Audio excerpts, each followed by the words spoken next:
ഫിനാൻസിനെ പറ്റി പറയുന്ന ഏറ്റവും വേസ്റ്റ് പുസ്തകങ്ങളിൽ ഒന്നാണ് റിച്ച് ഡാഡ് പൂർ ഡാഡ്. പണത്തെപ്പറ്റി പഠിക്കാൻ ശ്രമിക്കുന്ന ഒരാൾ ഒരിക്കലും എന്തുകൊണ്ട് ഈ പുസ്തകം വായിക്കരുത് എന്നും ഞാനിന്ന് പറയാം. ഈ പുസ്തകത്തിനെ പറ്റി ഒരുപാട് ആളുകൾ ഒരുപാട് നല്ല കാര്യങ്ങൾ പറഞ്ഞ് നിങ്ങൾ കേട്ടിട്ടുണ്ടെങ്കിലും ഈ വീഡിയോ മുഴുവൻ കണ്ടു കഴിയുമ്പോൾ നിങ്ങൾ ഡെഫിനറ്റ്ലി റീതിങ്ക് ചെയ്യും. വെറുതെ ഉണ്ടാക്കിയ കുറേ സ്റ്റോറികളും കള്ളക്കഥകളും കുത്തി നിറച്ച ഒരു പുസ്തകം. അതിന്റെ ഏറ്റവും വലിയ എക്സാമ്പിൾ ആണ് ഈ പുസ്തകം എഴുതിയ റോബർട്ട് കിയോസാക്കിയുടെ തന്നെ ഒരു സെമിനാർ. ആ സെമിനാറിന്റെ ഹോസ്റ്റ് $32 മില്യൺ പ്രോഫിറ്റ് ഉണ്ടാക്കിയ ഒരു സെയിൽ നടത്തിയ ഒരു പ്രോപ്പർട്ടിയെ പറ്റി കഥ പറയുന്നുണ്ടായിരുന്നു. എന്നാൽ ആ $32 മില്യൺ സെയില് കൃത്യമായി തേടിപ്പോയ ഒരു റിപ്പോർട്ടർ അത് കള്ളമാണെന്ന് കണ്ടെത്തി ഇത് റോബർട്ട് കിയോസാക്കിയോട് ചോദിക്കുന്നുണ്ട്. ആ ചോദ്യത്തിന് മുമ്പിൽ അദ്ദേഹം കടന്ന് ഉരുളുന്ന വീഡിയോസ് ഒക്കെ ഇപ്പോഴും ഇന്റർനെറ്റിൽ അവൈലബിൾ ആണ്. വളരെ ഇന്റലിജന്റ് ആയിട്ട് നമ്മളെ മിസ്ലീഡ് ചെയ്യാനും നമ്മുടെ മൈൻഡുകളെ മാനിപ്പുലേറ്റ് ചെയ്യാനും വളരെ സ്കാമി ആയിട്ടുള്ള പല പ്രോഡക്ട്സും ഈ ഓത്തർ നമുക്ക് വിൽക്കാൻ ശ്രമിച്ചതും ഞാൻ ഈ പുസ്തകത്തിൽ നിങ്ങളെ കാണിച്ചു തരാം. അതിനെല്ലാം പുറമെ ഈ പുസ്തകം എഴുതിയ റോബർട്ട് കിയോസാക്കിയുടെ തന്നെ ക്രെഡിബിലിറ്റി, അദ്ദേഹത്തിന്റെ ലൈഫിൽ നടന്ന പല ഇൻസിഡൻസ് വെച്ച് നമുക്ക് കൃത്യമായിട്ടൊന്ന് മനസ്സിലാക്കി നോക്കാം. ലോകം മുഴുവൻ ഹൈപ്പ് ഉണ്ടാക്കിയ ഒരു പുസ്തകം. ആ പുസ്തകം നമ്മൾ വായിച്ചു നോക്കുമ്പോൾ ആ പുസ്തകത്തിന് സെൻസ് ഉണ്ടായി എന്ന് വരില്ല. ആദ്യമായിട്ട് ഈ പുസ്തകം വായിച്ച സമയത്ത് കുറച്ചൊക്കെ സെൻസ് ഉണ്ടാക്കിയിരുന്നു. എന്നാൽ പിന്നീടുള്ള വായനയിൽ എനിക്ക് മനസ്സിലായത് ഇത് തീരെ സെൻസ് ഉണ്ടാക്കാത്ത ഒരു പുസ്തകമാണ് എന്നാണ്. അതിനെ തുടർന്നുള്ള റിസർച്ചിൽ എനിക്ക് മനസ്സിലായത് എന്നെ പോലെ ചിന്തിക്കുന്ന ഒരുപാട് ആളുകൾ ഉണ്ട് എന്നുമാണ്. 2 വർഷങ്ങൾക്ക് മുമ്പ് ചെയ്ത എൻ്റെ ഒരു വീഡിയോയിൽ എനിക്ക് ഈ പുസ്തകം ഇഷ്ടമാണ് എന്ന് ഞാൻ പറയുന്നുണ്ടായിരുന്നു. പക്ഷേ ഇന്ന് ഞാനത് തിരുത്തുന്നു. റോബർട്ട് കിയോസാക്കി ഒരു മോശം മനുഷ്യനാണ്, ഒരു സ്കാമറാണ് എന്നൊക്കെ പറയുന്ന പല കമൻറ്റുകളും റിപ്പോർട്ടുകളും ഒക്കെ പല സ്ഥലത്തു നിന്നും ഇന്റർനെറ്റിൽ നമുക്കിന്ന് ലഭ്യമാണെങ്കിലും എൻ്റെ ഈ വീഡിയോയിൽ എന്തുകൊണ്ട് എനിക്ക് ഈ പുസ്തകം ഇഷ്ടപ്പെട്ടില്ല എന്നുള്ളതാണ് എൻ്റെ മേജർ ടോപ്പിക്. ആ ഒരു പേഴ്സ്പെക്റ്റീവ് കാണാൻ താല്പര്യമുള്ള ആളുകൾ വീഡിയോ മുന്നോട്ട് കാണുക. നിങ്ങളുടെ അഭിപ്രായം റെസ്പെക്ട്ഫുള്ളി താഴെ അറിയിക്കാനും ശ്രമിക്കുക. ഒന്നാമത്തെ കാര്യം, ദി ബൈനറി ഫ്രെയിം. എൻ്റെ ജീവിതത്തിൽ ഞാൻ പഠിച്ച ഏറ്റവും വലിയ പാഠങ്ങളിലൊന്ന് നമുക്ക് സക്സസിനെയോ ഫെയിലിയറിനെയോ ഒരു ബൈനറി ഫ്രെയിമിൽ ഇട്ട് വയ്ക്കാൻ സാധിക്കില്ല എന്നുള്ളതാണ്. അതായത് സക്സസ് ഫെയിലിയർ എന്ന് പറഞ്ഞ 2 സംഭവത്തിനെ നമുക്ക് രണ്ടിനെയും സെപ്പറേറ്റ് ചെയ്യാനായിട്ട് കൃത്യമായിട്ടൊരു ലൈൻ വരച്ചിട്ട് ഇതിനിപ്പുറം സക്സസ് ഇതിനിപ്പുറം ഫെയിലിയർ എന്ന് പറയാൻ പറ്റില്ല എന്നുള്ളതാണ്. ഞാൻ കാണുന്ന സക്സസ് ആയിരിക്കില്ല വേറൊരാളുടെ സക്സസ്. ഒരാൾക്ക് വേണ്ടതായിരിക്കില്ല എനിക്ക് വേണ്ടത്. സമാധാനത്തോടെ ഫാമിലി ആയിട്ട് ജീവിക്കുന്നത്, അതല്ലെങ്കിൽ ഒരു ബിസിനസ് സെറ്റപ്പ് ചെയ്യുന്നത്, അതല്ലെങ്കിൽ കൂടുതൽ പണം ഉണ്ടാക്കുന്നത്, അതല്ലെങ്കിൽ കരിയർ പ്രോപ്പറായിട്ട് ബിൽഡ് ചെയ്യുന്നത്, ഇതെല്ലാം ഓരോ ആളുകളും സക്സസ് ആയിട്ട് കാണും. അതേസമയം ഇതൊന്നും സക്സസ് ആയിട്ട് കാണാത്ത ആളുകളും ഉണ്ട്.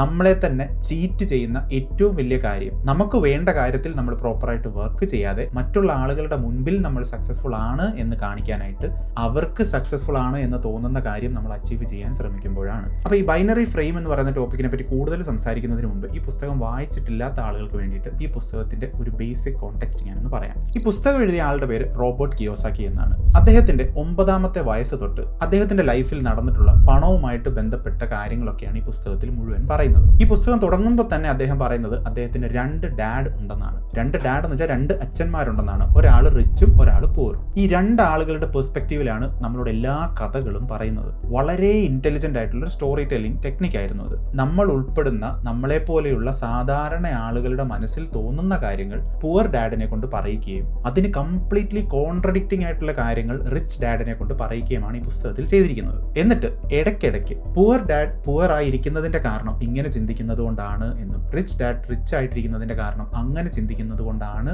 എന്നും നമ്മളോട് പറയുന്നു. പെട്ടെന്ന് അതെല്ലാം കേൾക്കുന്ന സമയത്ത് വളരെ വളരെ സെൻസിബിൾ ആയിട്ട് നമുക്ക് തോന്നുകയും ചെയ്യും. സത്യത്തിൽ ഈ 2 പേരും അദ്ദേഹത്തിന്റെ അച്ഛന്മാരൊന്നും അല്ല. ഒന്ന് അദ്ദേഹത്തിന്റെ ശരിക്കുള്ള അച്ഛനും മറ്റേത് അദ്ദേഹത്തിന്റെ നെയ്ബർ ആയിരിക്കുന്ന അദ്ദേഹത്തിന്റെ മൈക്ക് എന്ന് പറയുന്ന കൂട്ടുകാരന്റെ അച്ഛനും. മൈക്കിന്റെ അച്ഛനാണ് റിച്ച് ഡാഡ്, റോബർട്ട് കിയോസാക്കിയുടെ അച്ഛനാണ് പുവർ ഡാഡ്. അപ്പോൾ ഇത്രയാണ് ഈ പുസ്തകത്തിന്റെ കോണ്ടെക്സ്റ്റ്. ഇനി ഞാൻ പറഞ്ഞ ബൈനറി ഫ്രെയിമിലേക്ക് വരാം. ആദ്യം തന്നെ ഈ പുസ്തകത്തിൽ റോബർട്ട് കിയോസാക്കിയുടെ അച്ഛനെ പുവർ ഡാഡ് ആയിട്ട് കാണുന്നത്, അതല്ലെങ്കിൽ പുവർ ആയിട്ട് കാണുന്നത് റോബർട്ട് കിയോസാക്കിയും ഈ റിച്ച് ഡാഡും മാത്രമാണ്. ഈ പുസ്തകത്തിൽ റോബർട്ട് കിയോസാക്കിയുടെ അച്ഛൻ, അതായത് ഈ പുവർ ഡാഡ് എന്ന് പറയുന്ന ആൾ ഒരു സ്കൂൾ ടീച്ചറാണ്. ഫുൾ സ്കോളർഷിപ്പോട് കൂടി സ്റ്റാറ്റ്ഫോർഡ് യൂണിവേഴ്സിറ്റിയിൽ നിന്ന് പഠിച്ചിറങ്ങിയ അദ്ദേഹം ആദ്യം ഒരു ടീച്ചറായിട്ട് വർക്ക് ചെയ്യുന്നു. അതിനുശേഷം അദ്ദേഹത്തിന്റെ കരിയർ വളർന്ന് സ്റ്റേറ്റ് ഓഫ് ഹവായിലെ തന്നെ എഡ്യൂക്കേഷൻ ഡിപ്പാർട്ട്മെന്റിന്റെ ഹെഡ് ആയിട്ട് അദ്ദേഹം മാറുന്നു. ഞാൻ ഈ പുസ്തകം മൾട്ടിപ്പിൾ ടൈംസ് ഓടിച്ച് വായിച്ച് നോക്കിയപ്പോൾ പോലും ഒരു സ്ഥലത്ത് പോലും പുവർ ഡാഡ് എന്ന് പറയപ്പെടുന്ന റോബർട്ട് കിയോസാക്കിയുടെ ഈ അച്ഛന് താൻ ഒരു ഫെയിലിയർ ആണെന്നോ, തന്റെ അവസ്ഥയെക്കുറിച്ച് നാണക്കേടോ, താൻ എടുത്ത തീരുമാനങ്ങളെക്കുറിച്ച് ഡെസ്പറേഷനോ, താൻ അച്ചീവ് ചെയ്തതൊന്നും പോരാ എന്നോ, താൻ ഉണ്ടാക്കിയ പണം കുറഞ്ഞു പോയി എന്നോ അദ്ദേഹത്തിന് എവിടെയും തോന്നുന്നതായിട്ട് പറയുന്നില്ല. അതുമാത്രമല്ല,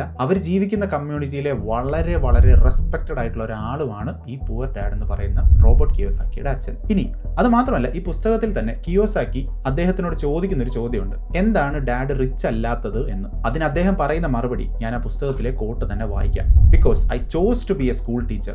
school teachers really don't think about being rich, we just like to teach. ഇവിടെ വളരെ ക്ലിയർ ആണ്, അദ്ദേഹത്തിന് എന്താണോ വേണ്ടത് അതാണ് അദ്ദേഹം അച്ചീവ് ചെയ്തത്. അതിനെ ഫെയിലിയർ എന്നല്ല, കോൺഷ്യസ് ലൈഫ് ചോയ്സ് എന്ന് മാത്രമേ നമുക്ക് വിളിക്കാൻ സാധിക്കൂ. മോഹൻലാലിന് ഒരു ഗവൺമെന്റ് ജോലി ഇല്ലാത്തതുകൊണ്ട് അദ്ദേഹത്തിനെ ഫെയിലിയർ എന്ന് വിളിക്കുന്നത് പോലെ ഉള്ളൂ ഇത് എന്നാണ് എനിക്കിത് വായിച്ചപ്പോൾ തോന്നിയത്. ഇനി ഈ പുസ്തകത്തിലെ തന്നെ മറ്റൊരു കഥയും കൂടെ ഞാൻ പറയാം. റോബർട്ട് കിയോസാക്കിക്ക് 9 വയസ്സ് മാത്രം ഉണ്ടായിരുന്നപ്പോൾ അദ്ദേഹത്തിന്റെ ഈ കൂട്ടുകാരൻ മൈക്ക്, അതായത് തൊട്ടപ്പുറത്തെ വീട്ടിലെ റിച്ച് ഡാഡിന്റെ മകനായ മൈക്ക്, ഇവർ രണ്ടുപേരും കൂടെ ചേർന്നിട്ട് ഇവർക്ക് എങ്ങനെയെങ്കിലും പണം ഉണ്ടാക്കണം എന്നുള്ള ആഗ്രഹം വരുന്നു 9ാമത്തെ വയസ്സിൽ. അപ്പൊ എങ്ങനെയാണ് പണം ഉണ്ടാക്കേണ്ടത് എന്ന് മൈക്കിന്റെ അച്ഛനോട് ഇവർ രണ്ടുപേരും ചോദിക്കാൻ പോകുന്നുണ്ട്. ആദ്യം തന്നെ എൻ്റെ അടുത്ത് 9 വയസ്സുള്ള ഒരു കുട്ടി എങ്ങനെയാണ് റിച്ച് ആവേണ്ടത് എന്നൊരു ചോദ്യം വന്ന് ചോദിച്ചാൽ ഞാൻ ഡെഫിനറ്റ്ലി ആ കുട്ടിയോട് പറയാൻ പോകുന്നത്, നീ ഇപ്പം അതിനെപ്പറ്റി ഒന്നും ആലോചിക്കേണ്ട, നീ പോയി നിന്റെ ചൈൽഡ്ഹുഡ് എൻജോയ് ചെയ്ത് ഗ്രൗണ്ടിൽ പോയി കളിക്കാനായിരിക്കും.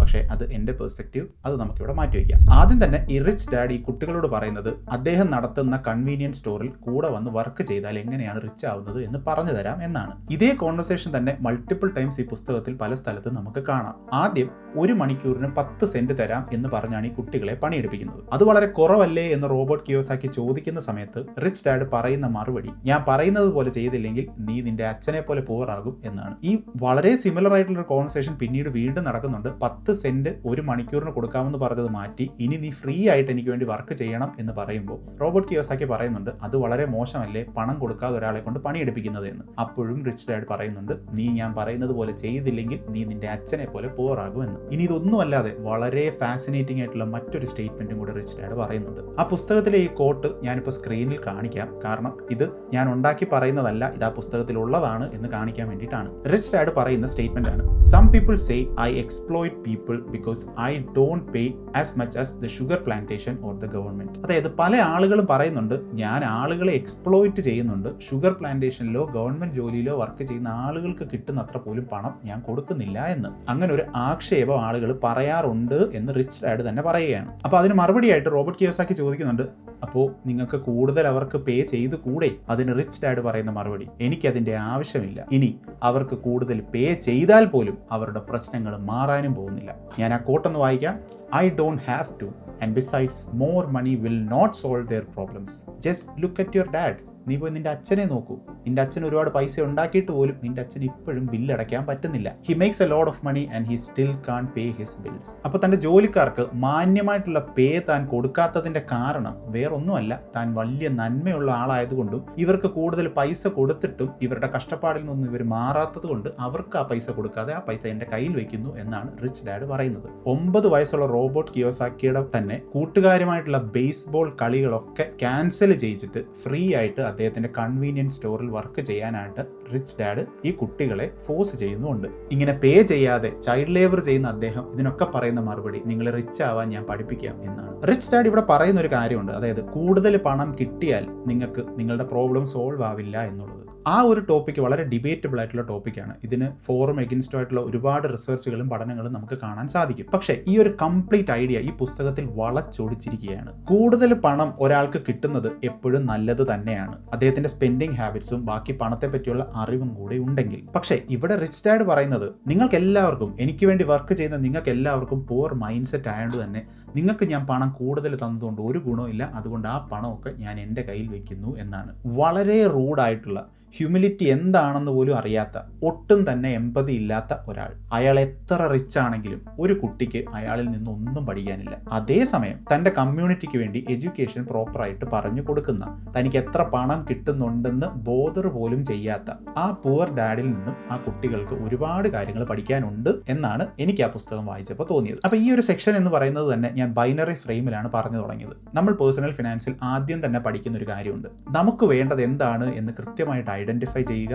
അതിനു വേണ്ടി വർക്ക് ചെയ്യുക എന്നുള്ളത്. ഇതൊരു ഫിനാൻസ് ലെസൺ മാത്രമല്ല, ഒരു ലൈഫ് ലെസൺ കൂടിയാണ്. അങ്ങനെ നമ്മുടെ ചുറ്റുമുള്ളവരുടെ ടേംസിൽ ജീവിക്കാനും അവരുടെ മുന്നിൽ സക്സസ്ഫുൾ ആണെന്ന് പ്രൂവ് ചെയ്യാനും ശ്രമിക്കുന്നത് കൊണ്ട് തന്നെയാണ് വലിയൊരു ശതമാനം ആളുകൾക്കും ഒരിക്കലും ഫിനാൻഷ്യൽ സ്റ്റെബിലിറ്റി കിട്ടാതെ പോകുന്നത്. ഞാൻ പുവർ ഡാഡിനെ പറ്റി തൊട്ട് മുമ്പ് പറഞ്ഞ ഈ ഒരു കാര്യം മനസ്സിലാക്കാനായിട്ട് അദ്ദേഹത്തിന്റെ ഫെയിലിയറിനെ പറ്റിയുള്ള മെന്റാലിറ്റി മനസ്സിലാക്കുന്ന ഒരു സെക്ഷൻ കൂടെ ഞാൻ പറയാം. ഈ പുസ്തകത്തിൽ ഒരു പോയിന്റിൽ നടക്കുന്ന ഒരു ഇൻസിഡന്റ് ഉണ്ട്. അതായത് ഈ 9 വയസ്സുള്ള റോബർട്ട് കിയോസാക്കിയും ഈ മൈക്കും കൂടെ സ്വയം കോയിൻസ് ഉണ്ടാക്കാനായിട്ട് ഒരു എക്സ്പെരിമെന്റ് ചെയ്യുന്നുണ്ട്. അപ്പോൾ ഈ പുസ്തകത്തിൽ പറയുന്നത് പണ്ടത്തെ കാലത്തെ ടൂത്ത് പേസ്റ്റുകൾ ഉണ്ടാക്കിയിരിക്കുന്നത് ഇന്നത്തെ കാലത്തെ പോലെ പ്ലാസ്റ്റിക് ബോട്ടിൽസിലല്ല, ലെഡ് യൂസ് ചെയ്യുന്ന ബോട്ടിൽസിനാണ് ഉണ്ടാക്കിയിരുന്നത്. സോ ഈ 2 കുട്ടികൾ കുറേ നാൾ നടന്ന് അടുത്തുള്ള വീടുകളിൽ നിന്നെല്ലാം കാലി ടൂത്ത് പേസ്റ്റ് ട്യൂബുകൾ കളക്ട് ചെയ്തുകൊണ്ട് വന്ന് അവരുടെ വീട്ടിൽ അവർ സൂക്ഷിക്കുന്നു. അതിനുശേഷം ഒരു ദിവസം ഇവര് ഒരു ചെറിയ ഫർണസ് ഉണ്ടാക്കി അതിൽ ഈ ട്യൂബുകളെല്ലാം വെച്ച് ഇത് ഉരുക്കി കോയിൻസ് ആക്കാനായിട്ട് ശ്രമിക്കുന്നു. ഇവർ ചെയ്യുന്ന ഈ ഒരു എക്സ്പെരിമെന്റ് കണ്ടുകൊണ്ട് നിന്ന പുവർ ഡാഡ് ഇവരുടെ അടുത്ത് വന്ന് ഈ എക്സ്പെരിമെന്റ് നോക്കി നിൽക്കുന്നു. നിങ്ങൾ എന്താണ് ചെയ്യുന്നത് എന്നൊക്കെ ചോദിക്കുന്നു. അതിനുശേഷം ഇവർ ഉണ്ടാക്കാൻ ശ്രമിക്കുന്നത് ഒരു കോയിൻ ആണ് എന്ന് അദ്ദേഹത്തിന് മനസ്സിലാകുകയും പക്ഷേ എക്സ്പെരിമെന്റ് കംപ്ലീറ്റ് ആയിട്ട് ഫെയിൽ ആകുകയും ചെയ്യുന്നുണ്ട്. അപ്പോൾ ഈ കുട്ടികളോട് ഈ പുവർ ഡാഡ് പറയുന്ന ഒരു സ്റ്റേറ്റ്മെന്റ് ഉണ്ട്, you are only poor if you give up. I am very proud of the two of you. ഞാൻ ഈ ഒരു കോട്ടാണ് എഴുതി വെച്ചിരിക്കുന്നത്. എൻ്റെ ഓർമ്മ ശരിയാണെങ്കിൽ അതിനു മുമ്പ് അദ്ദേഹം ആ കുട്ടികളോട് പറയുന്നുണ്ട്, നിങ്ങൾക്ക് വേണ്ടത് എന്താണ് എന്ന് നിങ്ങൾ മനസ്സിലാക്കി നിങ്ങൾ അതിനു വേണ്ടി വർക്ക് ചെയ്യുന്നത് അടിപൊളിയാണ് എന്നും, പക്ഷേ ഈ ഒരു എക്സ്പെരിമെന്റ് ഫെയിൽ ആയാൽ പോലും നിങ്ങൾ ഗിവ് അപ്പ് ചെയ്യുമ്പോഴാണ് നിങ്ങൾ പുവർ ആവുന്നത് എന്നും. മാത്രമല്ല ഞാൻ നിങ്ങളെടുത്ത ഈ ഒരു എഫേർട്ടിൽ നിങ്ങളെക്കുറിച്ച് ഒരുപാട് പ്രൗഡുമാണ് എന്ന് അദ്ദേഹം പറയുന്നുണ്ട്. ഈ ഒരൊറ്റ സ്റ്റേറ്റ്മെന്റ് കൊണ്ട് തന്നെ വളരെ ക്ലിയർ ആണ് എന്താണ് അദ്ദേഹത്തിന്റെ മെന്റാലിറ്റി എന്ന്. നമുക്ക് വേണ്ട കാര്യം ചേസ് ചെയ്ത് പോയി നേടിയെടുക്കുന്നതാണ് ശരിയായിട്ടുള്ള മൈൻഡ് സെറ്റ്. അതിൽ നിന്ന് ഗിവ് അപ്പ് ചെയ്യുമ്പോഴാണ് പുവർ ആവുന്നത്. പുവർ ഡാഡ് അങ്ങനെ തന്നെയാണ് ജീവിതത്തിനെ കാണുന്നത്. ഇതിൽ നിന്ന് തന്നെ നമുക്ക് മനസ്സിലാവുന്നത് ഈ പുസ്തകത്തിന്റെ ഒരു കോർ മിസ്റ്റേക്ക് എന്ന് പറയുന്നത് തന്നെ ആളുകളുടെ സക്സസ് എന്ന് പറയുന്നത് അവരുടെ പണത്തിന്റെ അക്യുമുലേഷൻ, അതായത് മണി അക്യുമുലേഷനുമായിട്ട് മാത്രം കണക്ട് ചെയ്ത് വെച്ചിരിക്കുന്നു. അതായത് കൂടുതൽ പണം അക്യുമുലേറ്റ് ചെയ്യുന്ന ആൾ മാത്രമാണ് സക്സസ്ഫുൾ എന്നും പണം കൂടുതൽ അക്യുമുലേറ്റ് ചെയ്യാൻ പറ്റാത്ത ആളുകളെല്ലാം ഫെയിലിയർ ആണ് എന്നും കാണുന്നതാണ് ഈ പുസ്തകത്തിലെ ഒരു കോർ മെസ്സേജിലെ മിസ്റ്റേക്ക്. ഇനി രണ്ടാമത്തെ section, the illusion of wisdom. ഈ പുസ്തകത്തിൽ എനിക്ക് രണ്ടാമത് തോന്നിയ വലിയൊരു പ്രോബ്ലം, നമുക്ക് ആർക്കും അറിയാത്ത എന്തോ ഒരു വലിയ ജ്ഞാനം ഈ പുസ്തകം നമുക്ക് തരുന്നുണ്ട് എന്നൊരു തോന്നലുണ്ടാക്കുന്നതാണ്. ഈ ഒരു രീതിയിലാണ് ഈ പുസ്തകം വായിക്കുന്ന ആളുകളെ മാനിപ്പുലേറ്റ് ചെയ്യാനും അവരെ സൈക്കോളജിക്കലി വാവ് എന്നൊരു ഫീലിംഗ് ഉള്ളിൽ കൊണ്ടുവരുത്താനുമായിട്ട് ഈ ഓതറിന് സാധിച്ചത്. ഞാൻ ഒരു എക്സാമ്പിൾ പറഞ്ഞാൽ വളരെ വൈഡായിട്ട് നമ്മുടെ എല്ലാവരുടെയും ഉള്ളിലുള്ള ഒരു ചെറിയ മിത്തുണ്ട്. ഈ ഒരുപാട് റിച്ച് ആയിട്ടുള്ള ആളുകളുടെ കയ്യിലൊക്കെ നമുക്കറിയാത്ത എന്തോ ഒരു സീക്രട്ട് അവരുടെ കയ്യിലുണ്ട്. ആ സീക്രട്ട് വെച്ചിട്ടാണ് ഇവരൊക്കെ റിച്ച് ആയിരിക്കുന്നത്.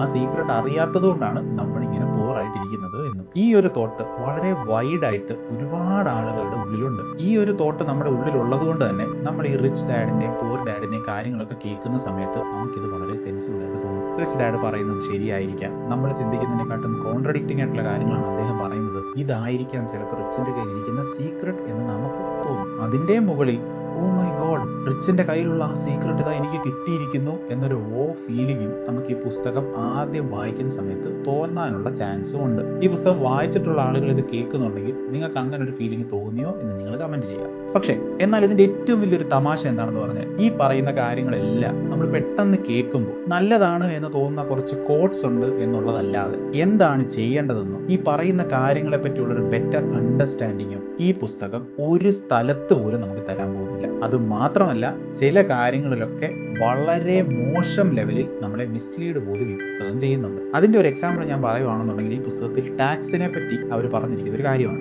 ഈ പുസ്തകത്തിൽ ടാക്സിനെ പറ്റി സംസാരിക്കുന്ന സമയത്ത് റിച്ച് ഡാഡ് റോബർട്ട് കിയോസാക്കിയോട് പറയുന്ന ഒരു കാര്യമുണ്ട്, taxes punish those who produce and reward those who don't produce എന്ന് പറഞ്ഞാൽ പണിയെടുക്കുന്നവരുടെ കയ്യിൽ നിന്നും മേടിക്കുന്ന ഒരു സാധനവും പണിയെടുക്കാത്തവർക്ക് കൊടുക്കുന്ന ഒരു സാധനവുമാണ് ടാക്സ്. അതേസമയം പുവർ ഡാഡ് ഈ ടാക്സിനെ പറ്റി പറയുന്ന ഒരു സെക്ഷൻ ഉണ്ട്. അവിടെ അദ്ദേഹം പറയുന്നത് നല്ല പോലെ പണം ഉണ്ടാക്കാൻ സാധിക്കുന്ന ആളുകളുടെ കയ്യിൽ നിന്നും ടാക്സ് വാങ്ങി ലെസ് ഫോർച്ചുനേറ്റ് ആയിട്ടുള്ള ആളുകൾക്ക് വേണ്ടി കൊടുക്കുന്ന ആ ഒരു സമ്പ്രദായമാണ് ടാക്സ് എന്ന്. അതേസമയം റിച്ച് ഡാഡ് വീണ്ടും പറയുന്നുണ്ട് നല്ല പോലെ പണം ഉണ്ടാക്കാൻ സാധിക്കുന്ന ആളുകളെ പണിഷ് ചെയ്യുന്ന ഒരു സിസ്റ്റമാണ് ടാക്സ് എന്നും പണിയെടുക്കാതിരിക്കുന്ന ആളുകളെ തീറ്റിപ്പോറ്റാനായിട്ട് ഈ പണം ഉപയോഗിക്കുന്നുണ്ട് എന്നും റിച്ച് ഡാഡ് പറയുന്നുണ്ട്. അപ്പോൾ നമ്മൾ മനസ്സിലാക്കേണ്ട കാര്യം, ഒരു രാജ്യത്തിന്റെ public infrastructure like roads, medical care, government hospitals, public schools, army, law and order system, ഈ സംഭവങ്ങളെല്ലാം വർക്ക് ചെയ്യുന്നത് ടാക്സ് മണി കൊണ്ട് തന്നെയാണ്. അതല്ലാതെ റിച്ച് ആയിട്ടുള്ള ആളുകളുടെ കയ്യിൽ നിന്ന് ടാക്സ് പിടിച്ചെടുത്ത് പണിയെടുക്കാത്ത ആളുകൾക്ക് വെറുതെ ആഹാരം കഴിക്കാൻ ഇട്ട് കൊടുക്കുന്നതല്ല ടാക്സ് എന്ന് പറയുന്ന ഒരു സിസ്റ്റം. ടാക്സ് എന്ന് പറയുന്നത് വളരെ വളരെ കോംപ്ലിക്കേറ്റഡ് ആയിട്ടുള്ള സിസ്റ്റമാണ്. ആ സിസ്റ്റത്തിന് അതിൻ്റെതായിട്ടുള്ള പ്രോബ്ലംസ് ഉണ്ടായിരിക്കാം, അതിനെ ആ തരത്തിൽ ക്രിട്ടിസൈസ് ചെയ്യാനുള്ള റൈറ്റ്സും എല്ലാവർക്കും ഉണ്ട്. പക്ഷേ പണിയെടുക്കാത്ത ആളുകൾക്ക് ചുമ്മാതെ പണം കൊടുക്കുന്ന ഒരു സിസ്റ്റമാണ് ടാക്സേഷൻ സിസ്റ്റം എന്ന് പറയുന്നത്. ഓവർ സിംപ്ലിഫിക്കേഷൻ ആണ്, നമ്മളെ പോലുള്ള സാധാരണ ആളുകളെ മിസ്ലീഡ് ചെയ്യുന്ന കാര്യമാണ്. അത് മാത്രമല്ല, റിച്ച് അല്ലാതെ മിഡിൽ ക്ലാസ് ലെവലിലൊക്കെ ജോലി ചെയ്യുന്ന ആളുകളുടെ ഉള്ളിൽ ഒരു ഹേട്രഡ് ഉണ്ടാക്കാൻ പോലും ഈ ഒരു സംഭവത്തിന് സാധിക്കും. ഇതിന്റെ പല എക്സാമ്പിൾസ് നമുക്ക് പല സ്ഥലത്ത് കാണാൻ സാധിക്കുന്നത് എങ്ങനെയാണ് എന്ന് ചോദിച്ചാൽ, റെഫ്യൂജീസ് ആയിട്ട് പല വെസ്റ്റേൺ കൺട്രീസിൽ താമസിക്കുന്ന ആളുകളെയും സോഷ്യൽ ഹോംസിൽ താമസിക്കുന്ന ആളുകളെയും മിഡിൽ ക്ലാസ് ആയിട്ടുള്ള ആളുകൾ വഴിയിൽ വെച്ച് അറ്റാക്ക് ചെയ്തിട്ടുള്ള പല ന്യൂസുകളും നമുക്ക് പല സ്ഥലത്തും വായിക്കാൻ സാധിക്കുന്നത് ഈ തരത്തിലുള്ള ഹേട്രഡ് ഉണ്ടാക്കുന്നത് കൊണ്ടാണ്. ഈ പുസ്തകത്തിൽ പറഞ്ഞിട്ടുള്ള ചില കാര്യങ്ങളൊക്കെ നമ്മുടെ ചിന്തകളുമായിട്ട് റെസണേറ്റ് ചെയ്യുന്നുണ്ടെങ്കിലും പല കാര്യങ്ങളും, എൻ്റെ കാര്യം എടുത്തു കഴിഞ്ഞാൽ മിക്ക കാര്യങ്ങളും ഒട്ടും സെൻസ് ഉണ്ടാക്കാത്ത കാര്യങ്ങളാണ്. പല കാര്യങ്ങളും ഒരുപാട് ഡീപ്പ് തോട്ട്സ് ആണ് നമുക്ക് പറഞ്ഞു തരുന്നതെന്ന് തോന്നുന്നു എങ്കിലും അതൊന്നും റിയാലിറ്റിയുമായിട്ട് കണക്ട് ചെയ്യുന്ന കാര്യവുമല്ല. അതിന് 2 എക്സാമ്പിൾ ഞാൻ പറഞ്ഞു. അദ്ദേഹം പറയുന്ന ഒരു കോട്ടുണ്ട്, don't work for money, make money work for you. വേറെ ഒരു കോട്ടാണ്, don't buy liabilities, buy assets. ഇതൊന്നും തെറ്റാണ് എന്നല്ല ഞാൻ പറയുന്നത്. വളരെ കോംപ്ലിക്കേറ്റഡ് ആയിട്ട് ഡീൽ ചെയ്യേണ്ട 2 കാര്യങ്ങളെ എടുത്തിട്ട് വളരെ സിമ്പിളായിട്ട് ഇതങ്ങ് ചെയ്താൽ മതി എന്ന് പറഞ്ഞ് നമ്മളെ മിസ്ലീഡ് ചെയ്യുന്നുണ്ട്. ഈ കോഡ്സിലൊക്കെ പറഞ്ഞിരിക്കുന്ന കാര്യങ്ങൾ വളരെ ഡീറ്റെയിൽഡ് ആയിട്ട് ഇതിന്റെ പ്രശ്നങ്ങൾ ചൂണ്ടിക്കാണിച്ച് വരുന്ന സെക്ഷനിൽ ഞാൻ എക്സ്പ്ലെയിൻ ചെയ്യാം. ഇനി മൂന്നാമത്തെ ഏറ്റവും ഇൻട്രസ്റ്റിംഗ് ആയിട്ടുള്ള സെക്ഷനിലോട്ട് കടക്കാം. The offer not delivered. നമുക്ക് ഈ പുസ്തകം വായിക്കുന്ന സമയത്ത് ഒട്ടും കണ്ടില്ല എന്ന് നടിക്കാൻ പറ്റാത്തൊരു സംഭവമാണിത്. കിയോസാക്കി പല സ്ഥലത്തും നമ്മളോട് പറയും, നിങ്ങൾ അങ്ങനെ ചെയ്യരുത്, ഇങ്ങനെ ചെയ്യണം, കാരണം റിച്ച് ആളുകൾ അങ്ങനെയാണ് ചെയ്യുന്നത്. നിങ്ങൾ അങ്ങനെ ഒരു കാരണവശാലും ചെയ്യരുത്, കാരണം പുവർ ആയിട്ടുള്ള ആളുകളാണ് അങ്ങനെ ചെയ്യുന്നത്. പക്ഷേ ഈ ചെയ്യാൻ പറയുന്ന ഒരു കാര്യം പോലും ഒരു ഓർഡിനറി ആയിട്ടുള്ള ഒരാളിന് സ്റ്റെപ്പ് ബൈ സ്റ്റെപ്പ് എങ്ങനെ ചെയ്യണം, എങ്ങനെ ഒരു മാറ്റം നമ്മുടെ ലൈഫിൽ കൊണ്ടുവരണം, ഇതൊന്നും ഈ പുസ്തകത്തിൽ ഒരു സ്ഥലത്തും പറയുന്നില്ല. അത് ഓരോന്നായിട്ട് നമുക്ക് നോക്കാം. അദ്ദേഹം ലെസൺ 1 എന്ന് തന്നെ പറയുന്ന വളരെ ഫേമസ് ആയിട്ടുള്ളൊരു ലൈൻ ഉണ്ട്, don't work for money, make money work for you. അതായത് നിങ്ങൾ പണത്തിന് വേണ്ടി പണിയെടുക്കരുത്, പണത്തിനെ കൊണ്ട് നിങ്ങൾക്ക് വേണ്ടി പണിയെടുപ്പിക്കുന്ന പരിപാടി നിങ്ങൾ ചെയ്യുക. ഇത് പല പേജുകളിൽ ഇദ്ദേഹം പിന്നെ റിപ്പീറ്റ് ചെയ്യുന്നുണ്ട്. പക്ഷേ ഒരു സാധാരണക്കാരന്, ഒരു സാലറി ടു സാലറിയിൽ ജീവിച്ചുകൊണ്ടിരിക്കുന്ന ഒരാൾക്ക് എങ്ങനെ അത് ചെയ്യാൻ പറ്റും, എവിടെ തുടങ്ങണം, എന്ത് ചെയ്യണം എന്നൊന്നും ഈ പുസ്തകത്തിൽ എവിടെയും പറയുന്നില്ല. ഇപ്പൊ ഫോർ എക്സാമ്പിൾ, റിച്ച് ആയിട്ടുള്ള ആളുകളുടെ കയ്യിൽ ഒരുപാട് പണം ഇരിപ്പുണ്ട്. ആ പണം അവർ നേരെ കൊണ്ടുവന്ന് FD ഇട്ട് കഴിഞ്ഞാൽ അവർക്ക് ഇൻട്രസ്റ്റ് കിട്ടും. അപ്പൊ ഞാൻ നിങ്ങളോട് പറയുവാണ്, റിച്ച് ആയിട്ടുള്ള ആളുകൾ അവരുടെ പണത്തിനെ പണിയെടുപ്പിക്കാൻ വിട്ടിട്ട്, അതല്ലെങ്കിൽ പണത്തിനെ കൊണ്ട് പണിയെടുപ്പിച്ചിട്ട് അവർ പൈസ ഉണ്ടാക്കുന്നത് കണ്ടില്ലേ, നിങ്ങളും അതേപോലെ കൊണ്ട് FD ഇട്ടിട്ട് പൈസ ഉണ്ടാക്കണം, പണത്തിനെ കൊണ്ട് പണിയെടുപ്പിക്കണം എന്ന് ഞാൻ നിങ്ങൾക്കൊരു ഉപദേശം തന്നാൽ ഫാക്ച്വലി വളരെ ശരിയാണ്. ടെക്നിക്കലി നിങ്ങൾക്ക് എല്ലാവർക്കും ചെയ്യാൻ പറ്റുന്ന കാര്യമേ ഉള്ളൂ. പക്ഷേ അതിന്റെ പ്രശ്നം എന്താണ് എന്ന് നിങ്ങൾക്ക് മനസ്സിലായി എന്ന് ഞാൻ വിശ്വസിക്കുന്നു. അതായത് റോബർട്ട് കിയോസാക്കിയുടെ ഈ പുസ്തകം വായിക്കാൻ തുടങ്ങുന്നതിന് മുമ്പ് നമ്മളെ പോലുള്ള സാധാരണക്കാരെല്ലാം ബാങ്കിൽ ഒരു 10 ലക്ഷം രൂപ FD റെഡിയാക്കി വെച്ചിട്ട് പുസ്തകം വായിക്കുമ്പോൾ FD ഇടാൻ പറയുമ്പോൾ FD ഇട്ട് കഴിഞ്ഞാൽ പണം നമുക്ക് വേണ്ടി പണിയെടുത്ത് തുടങ്ങും. Don't work for money, make money work for you എന്ന് പറയുന്നത് ഒരു പവർഫുൾ ഐഡിയ തന്നെയാണ്. പക്ഷേ കൃത്യമായിട്ടുള്ള ഡയറക്ഷൻ കൊടുക്കാതെ, അടുത്ത ആക്ഷൻ നിങ്ങൾ എന്താണ് എടുക്കേണ്ടത് എന്ന് പറയാതെ ഈ കാര്യം പറയുന്നത് വെറും ഫിലോസഫി മാത്രമാണ്. ഒരു സാധാരണക്കാരന് അതുകൊണ്ട് ഒരു ഉപയോഗവും വരാൻ പോകുന്നില്ല. ഇനി ഈ പുസ്തകത്തിലെ തന്നെ വളരെ ഫേമസ് ആയിട്ടുള്ള വേറൊരു സംഭവമാണ്, rich people buy assets, poor people buy liabilities. പെട്ടെന്ന് കേൾക്കുമ്പോൾ ഇത് വളരെ ഫിനാൻഷ്യൽ ജ്ഞാനമായിട്ട് നമുക്ക് തോന്നും. എന്നിട്ട് പല സ്ഥലത്തും അദ്ദേഹം നമ്മളോട് പറയുന്നുണ്ട്, നിങ്ങൾ കൂടുതലും അസറ്റ് ആണ് വാങ്ങിക്കേണ്ടത്, നിങ്ങൾ ലയബിലിറ്റീസ് വാങ്ങിക്കരുത് എന്ന്. പക്ഷേ പ്രാക്ടിക്കൽ ലൈഫിൽ ഇത് ഇൻകംപ്ലീറ്റ് ആണ്. ഞാൻ ഇതിനെപ്പറ്റി കൂടുതൽ പറയാം. ഞാൻ പറയുന്നത് തെറ്റാണെന്ന് നിങ്ങൾക്ക് തോന്നുന്നുണ്ടെങ്കിൽ ഡെഫിനറ്റ്ലി നിങ്ങൾ ക്രിട്ടിസൈസ് ചെയ്യാം. പക്ഷേ ഞാൻ പറയുന്നത് മുഴുവൻ ആദ്യം ഒന്ന് കേൾക്കുക. റിയൽ വേൾഡിൽ നമ്മളിപ്പോൾ ജീവിച്ചുകൊണ്ടിരിക്കുന്ന ഈ ഒരു ലോകത്തിൽ 80% ആളുകളുടെ മുമ്പിലുള്ള ചോയ്സ് നിങ്ങൾക്ക് അസറ്റ് മേടിക്കണോ ലയബിലിറ്റി മേടിക്കണോ എന്നുള്ളതല്ല. എങ്ങനെ ബില്ലടയ്ക്കും, എങ്ങനെ മുന്നോട്ട് ജീവിക്കും, എങ്ങനെ ഒരു മാസം അവസാനം 1 രൂപയെങ്കിലും ബാക്കി വെക്കാം എന്നുള്ള ആ ഒരു രീതിയിലാണ് 80% ആളുകൾ ഈ ഭൂമിയിൽ ജീവിച്ചുകൊണ്ടിരിക്കുന്നത്. പിന്നെ നമ്മൾ മനസ്സിലാക്കേണ്ട വേറൊരു കാര്യം, ലോകത്തിലുള്ള ഒരു മില്യണയർ ആണെങ്കിലും ബില്യണയർ ആണെങ്കിലും ബ്രോക്ക് ആയിട്ടുള്ള ആളാണെങ്കിലും മിഡിൽ ക്ലാസ് ആയിട്ടുള്ള ആളാണെങ്കിലും എല്ലാവരും അവരുടെ ജേർണി സ്റ്റാർട്ട് ചെയ്യുന്നത് ലയബിലിറ്റീസിൽ കൂടെ തന്നെയാണ്. ലയബിലിറ്റീസ് സ്കിപ്പ് ചെയ്തുകൊണ്ട് സ്ട്രെയിറ്റ് ആയിട്ട് ജമ്പ് ചെയ്ത് നമുക്ക് അസറ്റ് ബിൽഡ് ചെയ്യുക എന്ന് പറയുന്നത് ഇമ്പോസിബിൾ ആണ്. തീർച്ചയായിട്ടും അസറ്റ് ബിൽഡ് ചെയ്യുന്നത് നല്ല കാര്യം തന്നെയാണ്, അല്ലെന്നല്ല ഞാൻ പറയുന്നത്. പക്ഷേ നമ്മൾ ആ അസറ്റിലേക്ക് യാത്ര ചെയ്യുന്ന സമയത്ത്, അതല്ലെങ്കിൽ ആ അസറ്റിലേക്ക് എത്താനായിട്ട് പല ലയബിലിറ്റീസിൽ കൂടി മാത്രമേ നമുക്ക് ട്രാവൽ ചെയ്ത് അവിടെ എത്താൻ സാധിക്കൂ. എസ്പെഷ്യലി നമ്മൾ പുവറോ മിഡിൽ ക്ലാസ്സോ ആണെങ്കിൽ. പെട്ടെന്ന് ഒരു സാധാരണക്കാരന് മനസ്സിലാവുന്ന കുറച്ച് ലയബിലിറ്റീസ് എന്തൊക്കെയാണ്? ഏജ്ഡ് ആയിട്ടുള്ള പാരൻസിനെ ടേക്ക് കെയർ ചെയ്യുന്നത്, സോഷ്യൽ എക്സ്പെക്ടേഷൻസിനെ മീറ്റ് ചെയ്യുന്നത്, കുട്ടികളെ വളർത്തിയെടുക്കുന്നത്, നമ്മുടെ ഫ്രണ്ട്സിനെയും എക്സ്റ്റെൻഡഡ് ഫാമിലിയെയും സപ്പോർട്ട് ചെയ്യുന്നത്, അത് ഫിനാൻഷ്യലി ആണെങ്കിൽ അങ്ങനെ സപ്പോർട്ട് ചെയ്യുന്നത്, ഇതെല്ലാം ലയബിലിറ്റീസ് ആണ്. ഇനി ഇതൊന്നും വേണ്ട, ഇതെല്ലാം അങ്ങ് മാറ്റി വെച്ചോളൂ. ഇങ്ങനത്തെ ഒരു ലയബിലിറ്റീസ് നമുക്കില്ല എന്ന് തന്നെ അങ്ങ് വെച്ചോളൂ. ഞാൻ വേറെ ഒരു ചോദ്യം ചോദിക്കാം. ലാൻഡ് അല്ലെങ്കിൽ പ്രോപ്പർട്ടി അതൊരു നല്ല അസറ്റ് ആണല്ലോ. നമുക്ക് ആ അസറ്റ് അക്വയർ ചെയ്യണം. ഞാൻ ബാങ്കിൽ പോയി ഒരു ലോൺ എടുക്കുന്നു, ആ അസറ്റ് ഞാൻ വാങ്ങിക്കുന്നു. അപ്പോൾ എനിക്ക് ആ പ്രോപ്പർട്ടി കിട്ടി, അതായത് എനിക്ക് അസറ്റ് കിട്ടി. പക്ഷേ ആ അസറ്റിനോടൊപ്പം തന്നെ ആ ബാങ്ക് ലോൺ എന്ന് പറയുന്ന ഒരു ലയബിലിറ്റിയും അതിനോട് അറ്റാച്ച്ഡ് ആയിട്ട് തന്നെ വരും. ഇനി ഞാൻ ലോൺ എടുക്കാതെ എൻ്റെ കയ്യിൽ ഒരു 10 ലക്ഷം രൂപ ഇരിപ്പുണ്ട്, ആ 10 ലക്ഷം രൂപയ്ക്കാണ് ഞാൻ പ്രോപ്പർട്ടി വാങ്ങിക്കുന്നത് എങ്കിൽ എൻ്റെ കയ്യിൽ ഓൾറെഡി ഉണ്ടായിരുന്ന ഒരു അസറ്റിനെ അത് വേറെ ഒരു അസറ്റ് അല്ലെങ്കിൽ വേറെ ഒരു ഫോം ആയിട്ട് ഞാൻ കൺവേർട്ട് ചെയ്തു എന്ന് മാത്രമേ ഉള്ളൂ. നമ്മുടെ കയ്യിൽ എങ്ങും ഇല്ലാത്ത ഒരു അസറ്റ്, അതായത് പുതിയതായിട്ട് നമുക്കൊരു അസറ്റ് ബിൽഡ് ചെയ്യണമെങ്കിൽ അതല്ലെങ്കിൽ അക്യുമുലേറ്റ് ചെയ്യണമെങ്കിൽ അതിൻ്റെ കൂടെ ലയബിലിറ്റി കൂടിയേ തീരും. അങ്ങനെ അല്ലാത്ത സിറ്റുവേഷൻസ് ഉണ്ട്. അത് വളരെ കോംപ്ലിക്കേറ്റഡ് ആയിട്ട് ഒരുപാട് വെൽത്ത് അക്യുമുലേറ്റ് ചെയ്ത ആളുകൾക്ക് മാത്രം ചെയ്യാൻ സാധിക്കുന്ന കാര്യമാണ്. ഞാൻ ഇപ്പോൾ പറഞ്ഞത്, അതായത് ഒരു അസറ്റ് നമുക്ക് അക്യുമുലേറ്റ് ചെയ്യുന്ന സമയത്ത് അതിനോടൊപ്പം ലയബിലിറ്റിയും കൂടെ വരും എന്നുള്ളത് തന്നെയാണ് ട്രഡീഷണൽ ആയിട്ടുള്ള എക്കണോമിക്സ് നമുക്ക് പറഞ്ഞു തരുന്നത്. റേ ഡാലിയോയെ പോലുള്ള ആളുകളൊക്കെ എന്താണ് പറയുന്നത്? അസറ്റ് അക്യുമുലേറ്റ് ചെയ്യുക, അതല്ലെങ്കിൽ ഒരു പ്രോപ്പർട്ടിയോ ലാൻഡോ അക്യുമുലേറ്റ് ചെയ്യുക എന്ന് പറയുന്നത് വളരെ നല്ല കാര്യം തന്നെയാണ്. അത് ഡെഫിനറ്റ്ലി നമ്മളെ വെൽത്ത് ബിൽഡ് ചെയ്യാനും ഹെൽപ്പ് ചെയ്യും. പക്ഷേ അതിൻ്റെ കൂടെ വരുന്ന ലയബിലിറ്റി നമുക്ക് പ്രോപ്പറായിട്ട് മാനേജ് ചെയ്യാനും കെയർഫുൾ ആയിട്ട് ഡീൽ ചെയ്യാനും സാധിച്ചാൽ മാത്രം. അപ്പോൾ അവിടെയും അദ്ദേഹം പറയുന്നത് ആ ഒരു അസറ്റ് അക്യുമുലേറ്റ് ചെയ്യുന്നതിൻ്റെ ജേണിയിൽ ലയബിലിറ്റി ഉണ്ടാവും എന്ന് തന്നെയാണ്. ഞാൻ നേരത്തെ പറഞ്ഞു ഇതില്ലാതെ ചെയ്യാൻ സാധിക്കും എന്നുള്ളത്.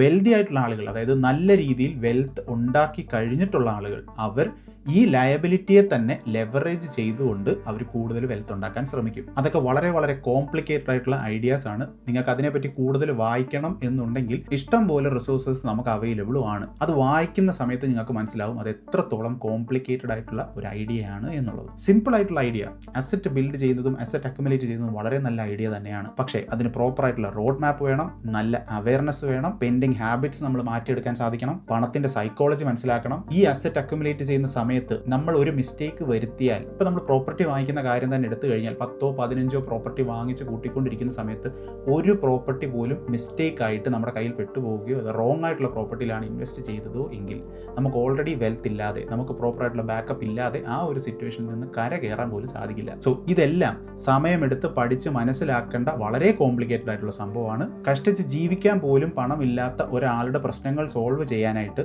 Make money work for you, don't buy liabilities, buy assets എന്നൊക്കെ പറയുന്നത് വെറുതെ കേട്ടിരിക്കാം എന്നുള്ളതല്ലാതെ അതിൽ നിന്നും പ്രാക്ടിക്കലി നമ്മുടെ ലൈഫിൽ നമുക്ക് ഒരു മാറ്റവും കൊണ്ടുവരാൻ സാധിക്കില്ല. ലയബിലിറ്റീസ് ആണ് ആദ്യം നമ്മുടെ മുന്നിലേക്ക് വരുന്നത് എന്നുള്ളൊരു റിയാലിറ്റി ഈ പുസ്തകം കംപ്ലീറ്റ് ആയിട്ട് ഇഗ്നോർ ചെയ്തിട്ടുമുണ്ട്. ഈ പുസ്തകം എന്ന് മാത്രമല്ല, ഫിനാൻസിനെ പറ്റി പറയുന്ന ഏതൊരു പുസ്തകത്തിലും ലയബിലിറ്റീസിനെ പറ്റി ഡീറ്റെയിൽഡ് ആയിട്ട് സംസാരിച്ചില്ല എങ്കിൽ, നിങ്ങൾ ലയബിലിറ്റീസിനെ ഇഗ്നോർ ചെയ്യണം എന്നാണ് പറയുന്നതെങ്കിൽ ആ ഫിനാൻസ് പഠിപ്പിക്കുന്ന പുസ്തകം ആബ്സല്യൂട്ട് ക്രാപ്പ് മാത്രമാണ്. ഈ വീഡിയോ കണ്ടുകൊണ്ടിരിക്കുന്നത് നിങ്ങളെടുത്ത് ഞാനൊരു ചോദ്യം ചോദിക്കാം. ഞാൻ 2 വീഡിയോസിന്റെ ടൈറ്റിൽ പറയാം. ഇതിൽ ഏത് വീഡിയോയിൽ നിങ്ങൾ ക്ലിക്ക് ചെയ്യും എന്ന് പറയുക. ആദ്യം തന്നെ നിങ്ങൾക്കൊരു 10 ലക്ഷം രൂപ ലോൺ ഉണ്ട് എന്നും കരുതുക. ആദ്യത്തെ വീഡിയോയുടെ ടൈറ്റിൽ ശരിയായിട്ടുള്ള രീതിയിൽ എങ്ങനെ ലോൺ അടച്ചു തീർക്കാം, ഇതാണ് ആദ്യത്തെ വീഡിയോ. ഇനി രണ്ടാമത്തെ വീഡിയോ, എങ്ങനെ 10 ലക്ഷം രൂപ ഫാസ്റ്റർ ആയിട്ട് ഉണ്ടാക്കാം. ഇതിൽ ഏത് വീഡിയോയിലായിരിക്കും നിങ്ങൾ ക്ലിക്ക് ചെയ്യാൻ പോകുന്നത്? നമ്മുടെയൊക്കെ ലൈഫിലുള്ള വലിയ പ്രോബ്ലംസ് വളരെ സിമ്പിൾ ആയിട്ട് സോൾവ് ചെയ്തു തരാം എന്ന് പറഞ്ഞ് ആ ഒരു തോന്നൽ നമ്മുടെ ഉള്ളിൽ ഉണ്ടാക്കുന്ന ആ ഒരു സെയിം സ്റ്റോറി ടെല്ലിംഗ് ടെക്നിക്ക് തന്നെയാണ് കിയോസാക്കി ഇവിടെ ഉപയോഗിച്ചിരിക്കുന്നത്. ഇനി അടുത്തത് അദ്ദേഹത്തിന്റെ വളരെ വളരെ കോൺട്രവേഴ്ഷ്യൽ ആയിട്ടുള്ള സ്റ്റേറ്റ്മെന്റ് ആണ്, your house is not an asset. ഈ പുസ്തകം നമ്മളൊന്ന് ഓടിച്ചു നോക്കിയാൽ പോലും ഈ അസറ്റും ലയബിലിറ്റിയെ പറ്റിയുള്ള ഒരുപാട് കോളങ്ങൾ അദ്ദേഹം എഴുതി ഡയഗ്രാം പോലെ നമ്മളെ പഠിപ്പിക്കാനായിട്ട് പല സ്ഥലത്തും ശ്രമിച്ചിട്ടുണ്ട്. ഹോം ഓണർഷിപ്പിന്റെ പ്രോബ്ലംസിനെ പറ്റി പറഞ്ഞു തരാനും അദ്ദേഹം ഇവിടെ ശ്രമിക്കുന്നുണ്ട് പല സ്ഥലത്തും. ശരി, ഈ പുസ്തകം വായിച്ചിട്ട് ഞാനൊരു വീട് വാങ്ങുന്നില്ല എന്ന് ഞാൻ തീരുമാനിച്ചു. എന്താണ് അതിന് പ്രാക്ടിക്കൽ ആയിട്ടുള്ള ഒരു ഓൾട്ടർനേറ്റീവ്? അതിനൊരു സൊല്യൂഷൻ പറഞ്ഞു തരാതെ വീണ്ടും വീണ്ടും ഹോം ഓണർഷിപ്പ് പ്രശ്നമാണ്, ഹോം ഒരു അസറ്റ് അല്ല, അതൊരു ലയബിലിറ്റി ആണ് എന്ന് വീണ്ടും വീണ്ടും പറഞ്ഞുകൊണ്ടിരിക്കുന്നത് കൊണ്ട് പ്രത്യേകിച്ച് നമുക്കൊരു ഗുണവും കിട്ടുന്നില്ല. അതിന് കൃത്യമായിട്ടൊരു സൊല്യൂഷൻ നമുക്ക് പറഞ്ഞു തരണം. ഫിനാൻസിന്റെ ബേസിക്സ് പറഞ്ഞു തരുന്ന ഒരു പുസ്തകമല്ലേ ഇത്?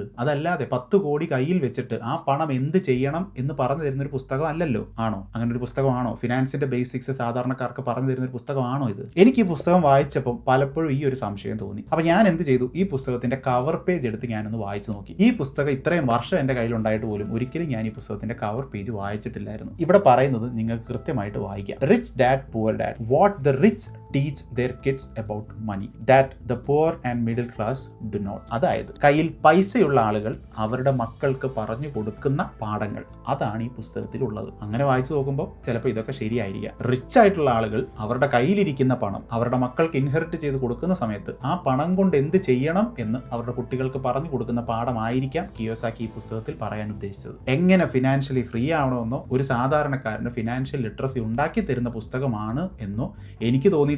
മേ ബി കിയോസാക്കി അങ്ങനെ ഉദ്ദേശിച്ചിട്ടുണ്ടായിരിക്കില്ല. അപ്പൊ ഞാൻ പറഞ്ഞു വന്നത്, വലിയ സേവിങ്സും വലിയ ഇൻവെസ്റ്റ്മെന്റും ഒന്നുമില്ലാത്ത ഒരാളിന് എന്ത് ചെയ്യണം എന്ന് ഈ പുസ്തകം പറഞ്ഞു തരുന്നില്ല. എങ്ങും പറയുന്നില്ല എന്ന് ഞാൻ പറയുന്നില്ല. എങ്ങനെ ഒരു സാധാരണക്കാരന് അസറ്റ് ബിൽഡ് ചെയ്യണം, ലയബിലിറ്റി കുറയ്ക്കണം എന്ന് പറഞ്ഞ് അദ്ദേഹം പറഞ്ഞു തരുന്ന ഒരു അടിപൊളി സ്റ്റോറി ഉണ്ട്. ആ സ്റ്റോറി ഞാൻ നിങ്ങൾക്ക് പറഞ്ഞു തരാം. ആ സ്റ്റോറി കേട്ടിട്ട് നിങ്ങൾ തന്നെ തീരുമാനിക്കുക സാധാരണക്കാരന് ആ സ്റ്റോറിയിൽ നിന്ന് എന്താണ് പഠിക്കാൻ സാധിക്കുന്നത്. ഏർലി 1990s ഫീനിക്സ് അരിസോണയിൽ വളരെ മോശമായിട്ടുള്ള മാർക്കറ്റ് സംഭവിച്ചുകൊണ്ടിരിക്കുന്ന സമയം. ആളുകൾക്കൊന്നും വീട് വാങ്ങിക്കാൻ പണമില്ല. വാങ്ങിച്ചു വെച്ച വീടിന്റെ മോർഗേജ് അടയ്ക്കാൻ പോലും സാധിക്കാതെ ആളുകൾ വിറ്റ് ഓടി രക്ഷപ്പെട്ടുകൊണ്ടിരിക്കുന്ന സമയം. കിയോസാക്കി പെട്ടെന്ന് ഈ ഒരു ഓപ്പർച്യൂണിറ്റി മനസ്സിലാക്കുന്നു. പക്ഷേ അൺഫോർച്ചുനേറ്റ്ലി അദ്ദേഹത്തിന്റെ കയ്യിലുള്ള എല്ലാ പൈസയും ഓൾറെഡി സ്റ്റോക്ക് മാർക്കറ്റിൽ ഇറങ്ങിയിരിക്കുകയാണ്. ബാക്കിയൊക്കെ പ്രോപ്പർട്ടീസിൽ അവിടെ ഇവിടെയൊക്കെ കിടക്കുകയാണ്. അദ്ദേഹത്തിന്റെ പൈസയൊന്നും ഇല്ല. അപ്പൊ അദ്ദേഹം എന്ത് ചെയ്തു എന്ന് വെച്ച് കഴിഞ്ഞാൽ, അദ്ദേഹത്തിന്റെ തന്നെ ഒരു ഫ്രണ്ട്, ഒരു കാഷ്യർ, 9 to 5 ജോബ് ചെയ്യുന്ന ഒരു കാഷ്യർ ആണ്. അത് ഓർത്തോണേ. ഈ വീഡിയോയുടെ തന്നെ വേറൊരു സെക്ഷനിൽ ഈ 9 to 5 ജോബിനെ പറ്റി കൂടുതൽ കാര്യങ്ങൾ പറയാം. അയാളുടെ കയ്യിൽ നിന്നും, ആ കാഷ്യറിന്റെ കയ്യിൽ നിന്നും $2000 ചെക്കായിട്ട് കടമായിട്ട് വാങ്ങിക്കുന്നു. 1990കളിൽ $2000, നോട്ട് ദ പോയിന്റ്. ഇന്നത്തെ കണക്കിൽ അത് എത്ര രൂപയുണ്ട് എന്ന് നമുക്കറിയില്ല. എത്രയും ആയിക്കോട്ടെ. അപ്പൊ ഈ മാർക്കറ്റ് മോശമായ സമയം ഇദ്ദേഹം നേരെ പോയി മാർക്കറ്റിൽ നിന്നും ഒരു വീട് വാങ്ങിക്കുകയല്ല ചെയ്തത്. അദ്ദേഹം ബാങ്ക്രപ്സി അറ്റോർണിയുടെ ഓഫീസിലേക്കാണ് പോയത്. ബാങ്ക്രപ്സി അറ്റോർണി എന്ന് പറഞ്ഞു കഴിഞ്ഞാൽ നമ്മുടെ ഈ വീടൊക്കെ ജപ്തി ചെയ്യുന്ന കാര്യങ്ങൾ ഡീല് ചെയ്യുന്ന വക്കീൽ, അവരുടെ ഓഫീസിലേക്ക് ചെന്നിട്ട് ഒരു വീട് ചുളുവിലയ്ക്ക് വാങ്ങിക്കുകയാണ്.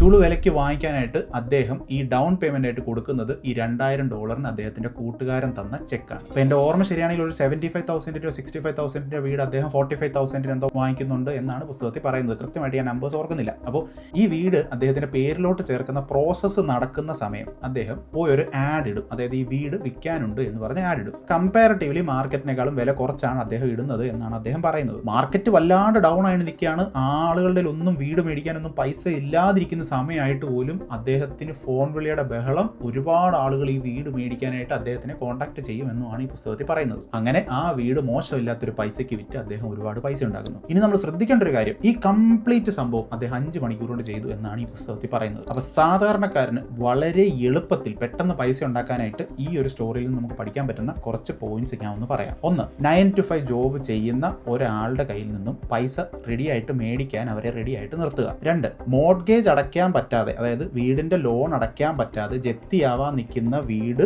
വിൽക്കാൻ നിൽക്കുന്ന ഡെസ്പറേഷനോടുകൂടി നിൽക്കുന്ന ആളുകളെ കണ്ടുപിടിക്കാനും ശ്രമിക്കുക. അവരെ വെച്ച് പ്രോഫിറ്റ് ഉണ്ടാക്കുക. ഈ 2 കാര്യങ്ങൾ ചെയ്താൽ മതി സാധാരണക്കാരന് പെട്ടെന്ന് പൈസ ഉണ്ടാക്കാം. ഇൻ കേസ് നമ്മൾ ഈ പരിപാടിയൊക്കെ കാണിച്ചിട്ട് ഈ പ്രോപ്പർട്ടി വാങ്ങിച്ചതിന് ശേഷം ഇത് വിൽക്കാൻ പറ്റിയില്ലെങ്കിൽ നമ്മൾ എന്ത് ചെയ്യും? വിൽക്കാൻ പറ്റിയില്ല ഒരു സാധാരണക്കാരൻ ലോക്കായി പോകും. ഇങ്ങനത്തെ പ്രശ്നങ്ങളൊന്നും ഇവിടെ ഡീലേ ചെയ്യുന്നില്ല. വളരെ എളുപ്പത്തിൽ നമ്മുടെ സൗകര്യത്തിന് മാർക്കറ്റ് മുകളിലോട്ടും താഴോട്ടും ഒക്കെ പോകും എന്നാണ് അദ്ദേഹം പറയുന്നത്. ഈ ലെവലിലുള്ള 10 പൈസയ്ക്ക് ഗുണമില്ലാത്ത കുക്ഡപ്പ് സ്റ്റോറീസ് മാത്രമാണ് അദ്ദേഹം പറയുന്നത്. ഇത് കുക്ഡപ്പ് ആണെന്ന് ഞാൻ പറയുന്നതിന്റെ കാരണം, പല ജേർണലിസ്റ്റുകളും അദ്ദേഹത്തിന്റെ തന്നെ എക്സ് പാർട്ട്നേഴ്സും ഈ പറയുന്ന കാര്യങ്ങളെ പറ്റിയുള്ള എന്തെങ്കിലുമൊക്കെ റെക്കോർഡ്സ് ഉണ്ടോ, ഡോക്യുമെന്റ്സ് ഉണ്ടോ എന്ന് അദ്ദേഹത്തിന്റെ അടുത്ത് ചോദിച്ചിട്ടും കണ്ടുപിടിക്കാൻ ശ്രമിച്ചിട്ടും ഇങ്ങനെ ഈ പറയപ്പെടുന്ന ഒരു ഡോക്യുമെന്റ്സും കണ്ടുപിടിക്കാൻ സാധിച്ചിട്ടില്ല. ട്രേസബിൾ ആയിട്ടുള്ള ഒരു റെക്കോർഡ് പോലും എങ്ങും ഇതുവരെ അവൈലബിളും ആയിട്ടില്ല. ഇനി ഇന്റർനെറ്റ് മുഴുവൻ ഞാൻ തപ്പിയില്ല. ഇനി ഇന്റർനെറ്റിൽ മുഴുവൻ തപ്പിയിട്ട് നമുക്ക് എന്തെങ്കിലുമൊക്കെ കിട്ടുകയാണെങ്കിൽ തന്നെ ഈ പറഞ്ഞ ഈ ഒരു പ്രോസസ്സ് ഇത് ഭയങ്കര ഓവർ സിംപ്ലിഫിക്കേഷൻ ആണ്. ഇതൊന്നും സാധാരണക്കാരനെ കൊണ്ട് ചെയ്യാൻ പറ്റുന്ന കാര്യമേ അല്ല. പിന്നെ ഈ കംപ്ലീറ്റ് കാര്യങ്ങൾ 5 മണിക്കൂർ കൊണ്ട് ചെയ്തു എന്നാണ് അദ്ദേഹം പറയുന്നത്. ഇനി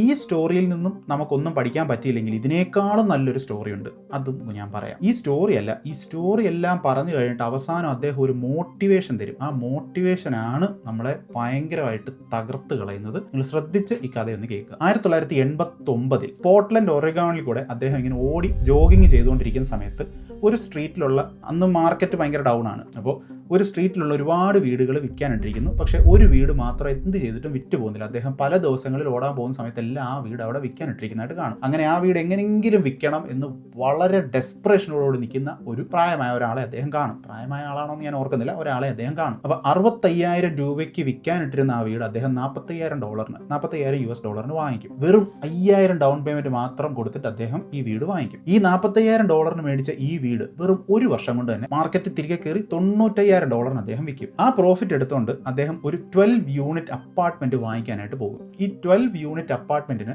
$450,000 ആണ്, അതായത് $4,00,000. പക്ഷേ ഇദ്ദേഹം ഇത് വാങ്ങിക്കുന്നത് $3,00,000. ഈ സമയം മാർക്കറ്റ് ഡൗൺ ആയി നിൽക്കുകയല്ല. മാർക്കറ്റ് ഡൗൺ ആയി നിൽക്കുകയല്ലാഞ്ഞിട്ട് പോലും ഈ $4,00,000 പ്രോപ്പർട്ടി അദ്ദേഹം $3,00,000 വാങ്ങിക്കും. ഇതെങ്ങനെയാണ് എന്ന് അദ്ദേഹം ഒറ്റ സെന്റൻസിൽ പറയുന്നുണ്ട്. ഈ അപ്പാർട്ട്മെന്റിന്റെ ഓണർ ജർമ്മനിയിലാണ്. അപ്പോൾ ജർമ്മനിയിലായതുകൊണ്ട് തന്നെ ഇവിടുത്തെ മാർക്കറ്റ് ഡൗൺ ആണോ അപ്പ് ആണെന്നൊന്നും അദ്ദേഹത്തിന് അറിയാത്തതുകൊണ്ട് തന്നെ ഏതെങ്കിലും വിലയ്ക്ക് വിറ്റുപോട്ടെ എന്ന് കരുതി $300,000 ഇദ്ദേഹം ഈ വീട് വിൽക്കും എന്നാണ് കിയോസാക്കി പറയുന്നത്. Please note the point. എന്നിട്ട് വെറും 2 വർഷത്തിനുള്ളിൽ തന്നെ ഈ $300,000 അദ്ദേഹം വാങ്ങിച്ച പ്രോപ്പർട്ടി $495,000 അദ്ദേഹം വിൽക്കുന്നു. അത്രത്തോളം പ്രോഫിറ്റ് ഉണ്ടാകുന്നു. അതിനുശേഷം അപ്പം തന്നെ അദ്ദേഹം വേറെ ഒരു മാർക്കറ്റ് ഡൗൺ ആയിരിക്കുന്ന ഏതോ ഒരു സ്ഥലത്ത് ചെന്നിട്ട് $875,000 വേറെ ഒരു 30 യൂണിറ്റ് അപ്പാർട്ട്മെന്റിന് ഡൗൺ പേയ്മെന്റ് കൊടുക്കുന്നു. 2 വർഷം കഴിഞ്ഞിട്ട് അത് $1.2 മില്യൺ അദ്ദേഹം വിൽക്കുന്നു. സംഭവം ഈ പറഞ്ഞ കാര്യമൊക്കെ നടക്കുമായിരിക്കും, പക്ഷെ നമുക്കറിയില്ല. പക്ഷേ ഇത് കഴിഞ്ഞു വരുന്ന ഒരു മോട്ടിവേഷൻ ഉണ്ട്. ആ മോട്ടിവേഷനാണ് നമുക്ക് സഹിക്കാൻ പറ്റാത്തത്. അദ്ദേഹം പറയുന്നത് കോട്ട് തന്നെ ഞാൻ വായിക്കാം. The point of this example is how a small amount can grow into a large amount. Again, it is a matter of understanding financial statements, investment strategies and sense of the market and the laws. അതായത് വെറും $5,000 തുടങ്ങിയ അദ്ദേഹം എങ്ങനെയാണ് $1.2 million വളരെ കുറച്ച് വർഷങ്ങൾ കൊണ്ട് എത്തിയതെന്നുള്ളതിൻ്റെ ഒരു മോട്ടിവേഷനാണ് സുഹൃത്തുക്കളെ അദ്ദേഹം ഇവിടെ തന്നിരിക്കുന്നത്. അതായത് ഇതിൻ്റെ ഇടയ്ക്ക് അദ്ദേഹം പല സ്ഥലത്തും ഡൗൺ പേയ്മെന്റ് കൊടുത്ത പൈസ എങ്ങനെയാണ് വന്നതെന്നോ എന്താണ് ചെയ്തതെന്നോ ക്ലിയർ ആയിട്ട് അദ്ദേഹം പറയുന്നില്ലെങ്കിലും അതിനൊക്കെ അദ്ദേഹം കുക്ക്ഡ് സ്റ്റോറീസ് പറയുന്നുണ്ട്. ഈ പറയുന്ന ഈ ഒരു ട്രാൻസാക്ഷനും റെക്കോർഡോ ഹിസ്റ്ററിയോ ഒന്നും അവൈലബിൾ അല്ല. ഇനി അദ്ദേഹം പറയുന്ന ഈ പ്രോപ്പർട്ടിയൊക്കെ ഓൺ ചെയ്യുന്നതിനെ പറ്റി ഫോബ്സ് റിപ്പോർട്ട് ചെയ്തൊരു കാര്യവും ഞാൻ കിയോസാക്കിയെ പറ്റിയുള്ള ക്രെഡിബിലിറ്റി പറയുന്ന സ്ഥലത്ത് ഞാനൊന്ന് മെൻഷൻ ചെയ്യാം. അപ്പോൾ നിങ്ങൾക്ക് കൂടുതൽ കാര്യങ്ങൾ മനസ്സിലാവും. ഇതെല്ലാം നടന്നിരിക്കുന്നത് 1990-ലും 1989-ലുമാണ്. ഈ പുസ്തകം എഴുതുന്നത് 1997-ലാണ്. ഫോബ്സ് പറയുന്നതനുസരിച്ച് അദ്ദേഹം ഈ പുസ്തകം പബ്ലിഷ് ചെയ്യുന്നതിന് മുമ്പ് ഡോക്യുമെന്റ് അവൈലബിൾ ആയിട്ടുള്ള വലിയ രീതിയിലുള്ള പർച്ചേസോ പ്രോപ്പർട്ടീസോ ഒന്നും വാങ്ങിച്ചിട്ടില്ല എന്ന് ഫോബ്സ് പറയുന്നുണ്ട്. അതിനെപ്പറ്റി കൂടുതൽ ഞാൻ പിന്നീട് ഡിസ്കസ് ചെയ്യാം. പക്ഷെ അതെല്ലാം അവിടെ നിൽക്കട്ടെ, ഇതെല്ലാം നടന്നു എന്ന് തന്നെ കരുതട്ടെ. ഇത്രയും കാര്യങ്ങൾ ചെയ്യണമെങ്കിൽ തന്നെ മാർക്കറ്റിനെ പറ്റിയുള്ള അറിവ്, നിയമങ്ങളെ പറ്റിയുള്ള അറിവ്, ആളുകളോടുള്ള ബന്ധങ്ങൾ, കോൺടാക്ട്സ്, ഇത്രത്തോളം ഡീപ്പായിട്ടുള്ള നെറ്റ്വർക്കും നോളജും ഉണ്ടെങ്കിൽ മാത്രമാണ് ഈ പറയുന്ന കാര്യങ്ങളൊക്കെ നടക്കുന്നത്. വീണ്ടും ഓവർ സിംപ്ലിഫിക്കേഷൻ. ഇതുപോലെ തന്നെ അദ്ദേഹത്തിന്റെ പൂച്ചയെ പാർട്ട്ണർ ആക്കിക്കൊണ്ട് അദ്ദേഹം പ്രോപ്പർട്ടി അക്വയർ ചെയ്യാൻ പോകുന്നതും ഇല്ലീഗലായിട്ട് അദ്ദേഹം ഇൻസൈഡർ ട്രേഡിംഗ് ചെയ്യുന്നതൊക്കെ വളരെയധികം ബോസ്റ്റ് ചെയ്ത് പറയുന്ന കാര്യങ്ങളൊക്കെ ഉണ്ട്. അതിന്റെയൊക്കെ കോട്ട് ഞാൻ സ്ക്രീനിൽ കാണിക്കാം. ഇതെല്ലാം സാധാരണക്കാരന് എളുപ്പത്തിൽ ചെയ്യാൻ പറ്റുന്ന കാര്യമാണ്. എത്രയും പെട്ടെന്ന് ജയിലിൽ പോയി കിടക്കാം. അപ്പോൾ ഞാൻ ഒരുപാട് പറയുന്നില്ല, ഇനി അടുത്ത സെക്ഷനിലോട്ട് പോകാം. ഓൾറൈറ്റ്, ഇനി 4ാമത്തെ section, diverting to his business. ഒരാൾ ഒരു പുസ്തകം എഴുതുന്ന സമയത്ത് ആ പുസ്തകത്തിൽ കൂടി അദ്ദേഹത്തിന്റെ ബിസിനസ് പ്രൊമോട്ട് ചെയ്യുന്നതിൽ അത്ര വലിയൊരു തെറ്റൊന്നുമില്ല. പക്ഷെ ഇവിടെ എന്താണ് പ്രോബ്ലം എന്ന് ഞാൻ കൃത്യമായിട്ട് പറയാം. എൻ്റെ കയ്യിലിരിക്കുന്ന ഈ റിച്ച് ഡാഡ് പുവർ ഡാഡ് എന്ന് പറയുന്നത് വളരെ ഓൾഡ് ആയിട്ടൊരു എഡിഷൻ ആണ്. അപ്പോൾ അതിന്റെ ഏറ്റവും പുറകിൽ നമുക്ക് കാണാൻ സാധിക്കും മോണോപോളി ഗെയിംസ് ഒക്കെ അദ്ദേഹത്തിന്റെ പ്രോഡക്ട്സ് ആണ് ഇതെല്ലാം. ഈ പ്രോഡക്ട്സ് എല്ലാം ഇതിൽ ഓൾറെഡി ലിസ്റ്റഡ് ആയിട്ട് കൊടുത്തിട്ടുള്ളതായിട്ടൊക്കെ കാണാം. ഇപ്പോൾ ഇറങ്ങുന്ന എഡിഷൻസിൽ ഇതുണ്ടോ എന്ന് എനിക്കറിയില്ല, കാരണം ഇപ്പോൾ ഇറങ്ങുന്ന ബുക്കൊന്നും എൻ്റെ കയ്യിലില്ല. ഈ പ്രോഡക്ട്സ് ഒക്കെ എന്താണ് എന്നൊക്കെ ഞാൻ പറയാം. അതിനു മുമ്പ് ഇങ്ങനത്തെ മോണോപോളി ഗെയിംസ് മാത്രമല്ല, അദ്ദേഹം ഒരുപാട് സെമിനാറുകളും കോഴ്സുകളും ഒക്കെ 2010 തന്നെ വിൽക്കുന്നുണ്ടായിരുന്നു. 2010 പോലും അദ്ദേഹത്തിന്റെ കോഴ്സിനും സെമിനാറിനും ഒക്കെ വാങ്ങിയിരുന്ന പണം എന്ന് പറയുന്നത് $12,000 തൊട്ട് $45,000 വരെയാണ്. അതെ, നമ്മളെ പണം ഉണ്ടാക്കാനും റിച്ച് ആവാനും ഹെൽപ്പ് ചെയ്യുന്ന ഈ കോഴ്സുകൾക്ക് ആളുകൾ പേ ചെയ്യേണ്ടി വന്നിരുന്നത് $45,000 മുകളിലാണ്. ഇത് ഒറ്റയടിക്ക് നമ്മൾ ചെന്നിട്ട് $45,000 ഒന്നും അല്ല മുടക്കുന്നത്. ആദ്യത്തെ കോഴ്സ് അതല്ലെങ്കിൽ ആദ്യത്തെ ഒരു സെമിനാർ അറ്റൻഡ് ചെയ്യാനായിട്ട് $495 അങ്ങനെ എന്തോ ആയിരുന്നു. അപ്പോൾ ഇത് അറ്റൻഡ് ചെയ്യുന്ന ആളുകൾക്ക് ഈ $45,000 അഫോർഡ് ചെയ്യാൻ പറ്റില്ലെങ്കിൽ അതിനെന്ത് ചെയ്യണം എന്ന് പോലും ഇവർ പറഞ്ഞു കൊടുക്കുമായിരുന്നു. നിങ്ങൾ നിങ്ങളുടെ ക്രെഡിറ്റ് കാർഡ് കമ്പനിയെ വിളിച്ചിട്ട് നിങ്ങളുടെ ക്രെഡിറ്റ് ലിമിറ്റ് റേസ് ചെയ്യാൻ ഇപ്പം തന്നെ അവരോട് സംസാരിക്കാനായിരുന്നു ഈ സെമിനാറിൽ ഈ ആളുകളോട് പറഞ്ഞിരുന്നത്. നടക്കുന്നത്. ഇങ്ങനെ ആളുകളോട് പറയുന്നതും അവരെ ഫോഴ്സ് ചെയ്യുന്നതുമായിട്ടുള്ള ഫൂട്ടേജസ് ഒക്കെ ഇന്റർനെറ്റിൽ നമുക്ക് കാണാൻ സാധിക്കും. പല റിപ്പോർട്ടേഴ്സും ജേർണലിസ്റ്റും ഒക്കെ ഹിഡൻ ക്യാമറ വെച്ചിട്ടാണ് ഈ ഫൂട്ടേജസ് ഒക്കെ അവരുടെ സെമിനാറിൽ പോയി ഷൂട്ട് ചെയ്ത് പുറത്തു വിട്ടത്. ഞാൻ ഈ കാണിച്ച പുസ്തകത്തിൽ ഈ കാണിച്ചിരിക്കുന്ന ഗെയിംസ് ഒക്കെ നമ്മളെ ക്യാഷ് ഫ്ലോ എന്ന് പറയുന്ന ആ ഒരു ഐഡിയ എന്താണ്, എങ്ങനെയാണ് എന്ന് പഠിപ്പിക്കാനായിട്ട് ഹെൽപ്പ് ചെയ്യുമെന്നാണ് പറയുന്നത്. ഒരു പ്രോഡക്റ്റ് അല്ലെങ്കിൽ മൊണോപ്പൊളി ഗെയിം കളിച്ചുകൊണ്ട് ക്യാഷ് ഫ്ലോയുടെ ഹോൾ ഐഡിയ കിഡ്സിനും മറ്റുള്ള ആളുകൾക്കും പഠിപ്പിച്ചു കൊടുക്കുന്നത് കൊണ്ട് വലിയൊരു പ്രോബ്ലം ഉണ്ട് എന്ന് എനിക്ക് തോന്നുന്നില്ല. പക്ഷേ ഇവിടുത്തെ പ്രോബ്ലം ഈ പുസ്തകത്തിലെ തന്നെ ചില ഏരിയാസിലും പല സ്ഥലത്തും വലിയ രീതിയിലുള്ള ഫിയറും കൺഫ്യൂഷനും നമ്മുടെ ഉള്ളിലേക്ക് ഇട്ട് തന്നിട്ട് നമ്മളെ പാനിക് ആക്കിയിട്ട് നമ്മളുടെ ഈ പ്രോബ്ലത്തിനൊക്കെയുള്ള സൊല്യൂഷൻ ഈ പ്രോഡക്റ്റ് ആണ് എന്ന് പറഞ്ഞ് ഇത് വിൽക്കാൻ ശ്രമിക്കുന്ന ആ ഒരു നെഗറ്റീവ് ഐഡിയയോടാണ് എനിക്ക് യോജിപ്പില്ലാത്തത്. അങ്ങനെ പറയുന്നതിന്റെ പല വേർഡിങ്സും ഞാൻ സ്ക്രീനിൽ കോട്ടായിട്ട് കാണിക്കാം. The game was designed to help people learn how money works. Our cash flow games for adults and cash flow for kids are designed to teach players the basic investing skills. The games we create are important because they teach what books cannot teach. For example, you could never learn to ride a bicycle by only reading a book. ഇത് മാത്രമല്ല, നിങ്ങളുടെ പ്രോഡക്റ്റിന് ഒരുപാട് വിലയാണല്ലോ എന്ന് ചോദിക്കുന്ന ആളുകൾക്ക് Kiyosaki കൊടുക്കുന്ന മറുപടി ഈ പുസ്തകത്തിൽ പറഞ്ഞിട്ടുണ്ട്. ഞാനതൊന്ന് വായിക്കാം. Yes, they may be expensive, but my games are not as expensive as a college education. അതിന്റെ അർത്ഥം എന്താണ്? നിങ്ങളുടെ കോളേജ് ഫീസ് കൊടുക്കുന്ന അത്ര എക്സ്പെൻസീവ് ഒന്നും അല്ല എൻ്റെ ഈ പ്രോഡക്ട്സിന് എന്ന്. വീണ്ടും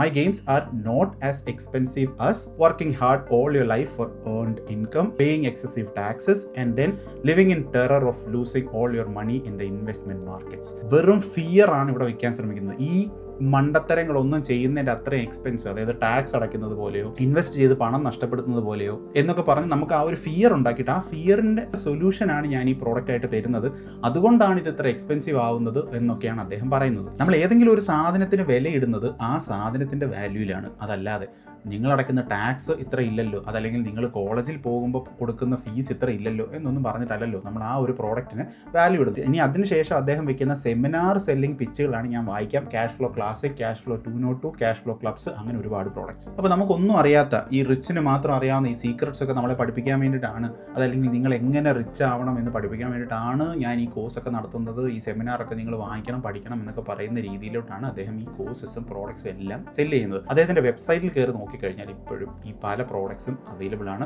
ഇപ്പോഴും ഇതെല്ലാം സെല്ല് ചെയ്യുന്നുണ്ട്. ഞാൻ ഇതിനെപ്പറ്റി കൂടുതൽ പറയുന്നില്ല, നമുക്ക് അടുത്ത പോയിന്റിലോട്ട് പോവാം. Point number 5, the hero narrative. മറ്റൊരു വലിയ മെസ്സേജ് ഈ പുസ്തകം മുന്നോട്ട് വയ്ക്കുന്നത് എന്താണ് എന്ന് വെച്ചാൽ, ശരിക്കുള്ള വെൽത്ത് ഉണ്ടാവുന്നത് ഇൻവെസ്റ്റിംഗിൽ നിന്നും ഓൺടർപ്രണർഷിപ്പിൽ നിന്നുമാണ് എന്നാണ് അദ്ദേഹം പറയുന്നത്. ആൻഡ് നിങ്ങളൊരു ജോലിയിൽ നിൽക്കുകയാണെന്നുണ്ടെങ്കിൽ നിങ്ങൾ എല്ലാ കാലവും റാറ്റ് റേസിൽ പെട്ട് നിൽക്കുകയാണ് എന്നും അദ്ദേഹം പറയുന്നുണ്ട്. ഈ ഒരു ഹോൾ ഐഡിയയെ ഞാൻ മൊത്തത്തിൽ ക്രിട്ടിസൈസ് ചെയ്യുന്നില്ല, ഇതിന്റെ ചില പോർഷൻസ് ഒക്കെ നല്ലതാണ്. പക്ഷേ നമ്മളത് ലിറ്ററലി അങ്ങ് എടുത്തു കഴിഞ്ഞാൽ അത് വലിയ പ്രോബ്ലമാറ്റിക് ആയിട്ട് മാറും. ഒരു ബിസിനസ് സ്റ്റാർട്ട് ചെയ്യുന്നതോ അതല്ലെങ്കിൽ സക്സസ്ഫുൾ ആയിട്ട് നല്ല രീതിയിൽ ഇൻവെസ്റ്റ് ചെയ്യുക എന്ന് പറയുന്നതിലോ ഒരുപാട് സ്കില്ല് വേണം, നല്ലപോലെ നോളജ് വേണം, ഒരുപാട് റിസ്ക് ടോളറൻസും വേണം. ഓൺടർപ്രണർ ആവാനുള്ളൊരു മൈൻഡ് സെറ്റോ അതല്ലെങ്കിൽ ഒരു ഇൻവെസ്റ്റർ ആവാനുള്ള മൈൻഡ് സെറ്റോ മാത്രം പോരാ. എപ്പോഴും പറയുന്നത് പോലെ തന്നെ ഈ ബുക്ക് ഈ കാര്യങ്ങളെല്ലാം സ്കിപ്പ് ചെയ്യുന്നുണ്ട്. നോളജ് എന്ന് പറഞ്ഞൊരു സാധനമൊന്നും നമുക്ക് തരുന്നില്ല. നിങ്ങൾ ചെയ്യുന്നതൊക്കെ തെറ്റാണ്, നിങ്ങൾ ഇങ്ങനെ ചെയ്യുക, നിങ്ങൾ റാറ്റ് റേസിൽ പെടരുത്, നിങ്ങൾ പോയൊരു ബിസിനസ് തുടങ്ങുക, പക്ഷെ എന്ത് ചെയ്യണം എങ്ങനെ ചെയ്യണം എന്നൊന്നും പറയുന്നില്ല. ഓൺടർപ്രണർഷിപ്പ് ആണ് അൾട്ടിമേറ്റ് ആൻസർ എന്നുള്ള രീതിയിലാണ് ഈ പുസ്തകം മൊത്തത്തിൽ ഡീൽ ചെയ്യുന്നത്. സത്യത്തിൽ എന്താണ്, പ്രോപ്പറായിട്ടുള്ള പ്രിപ്പറേഷനും നോളജും ഒന്നും ഇല്ല എങ്കിൽ മിക്ക ആളുകൾക്കും ഒരു ബിസിനസ് തുടങ്ങുക എന്ന് പറയുന്നത്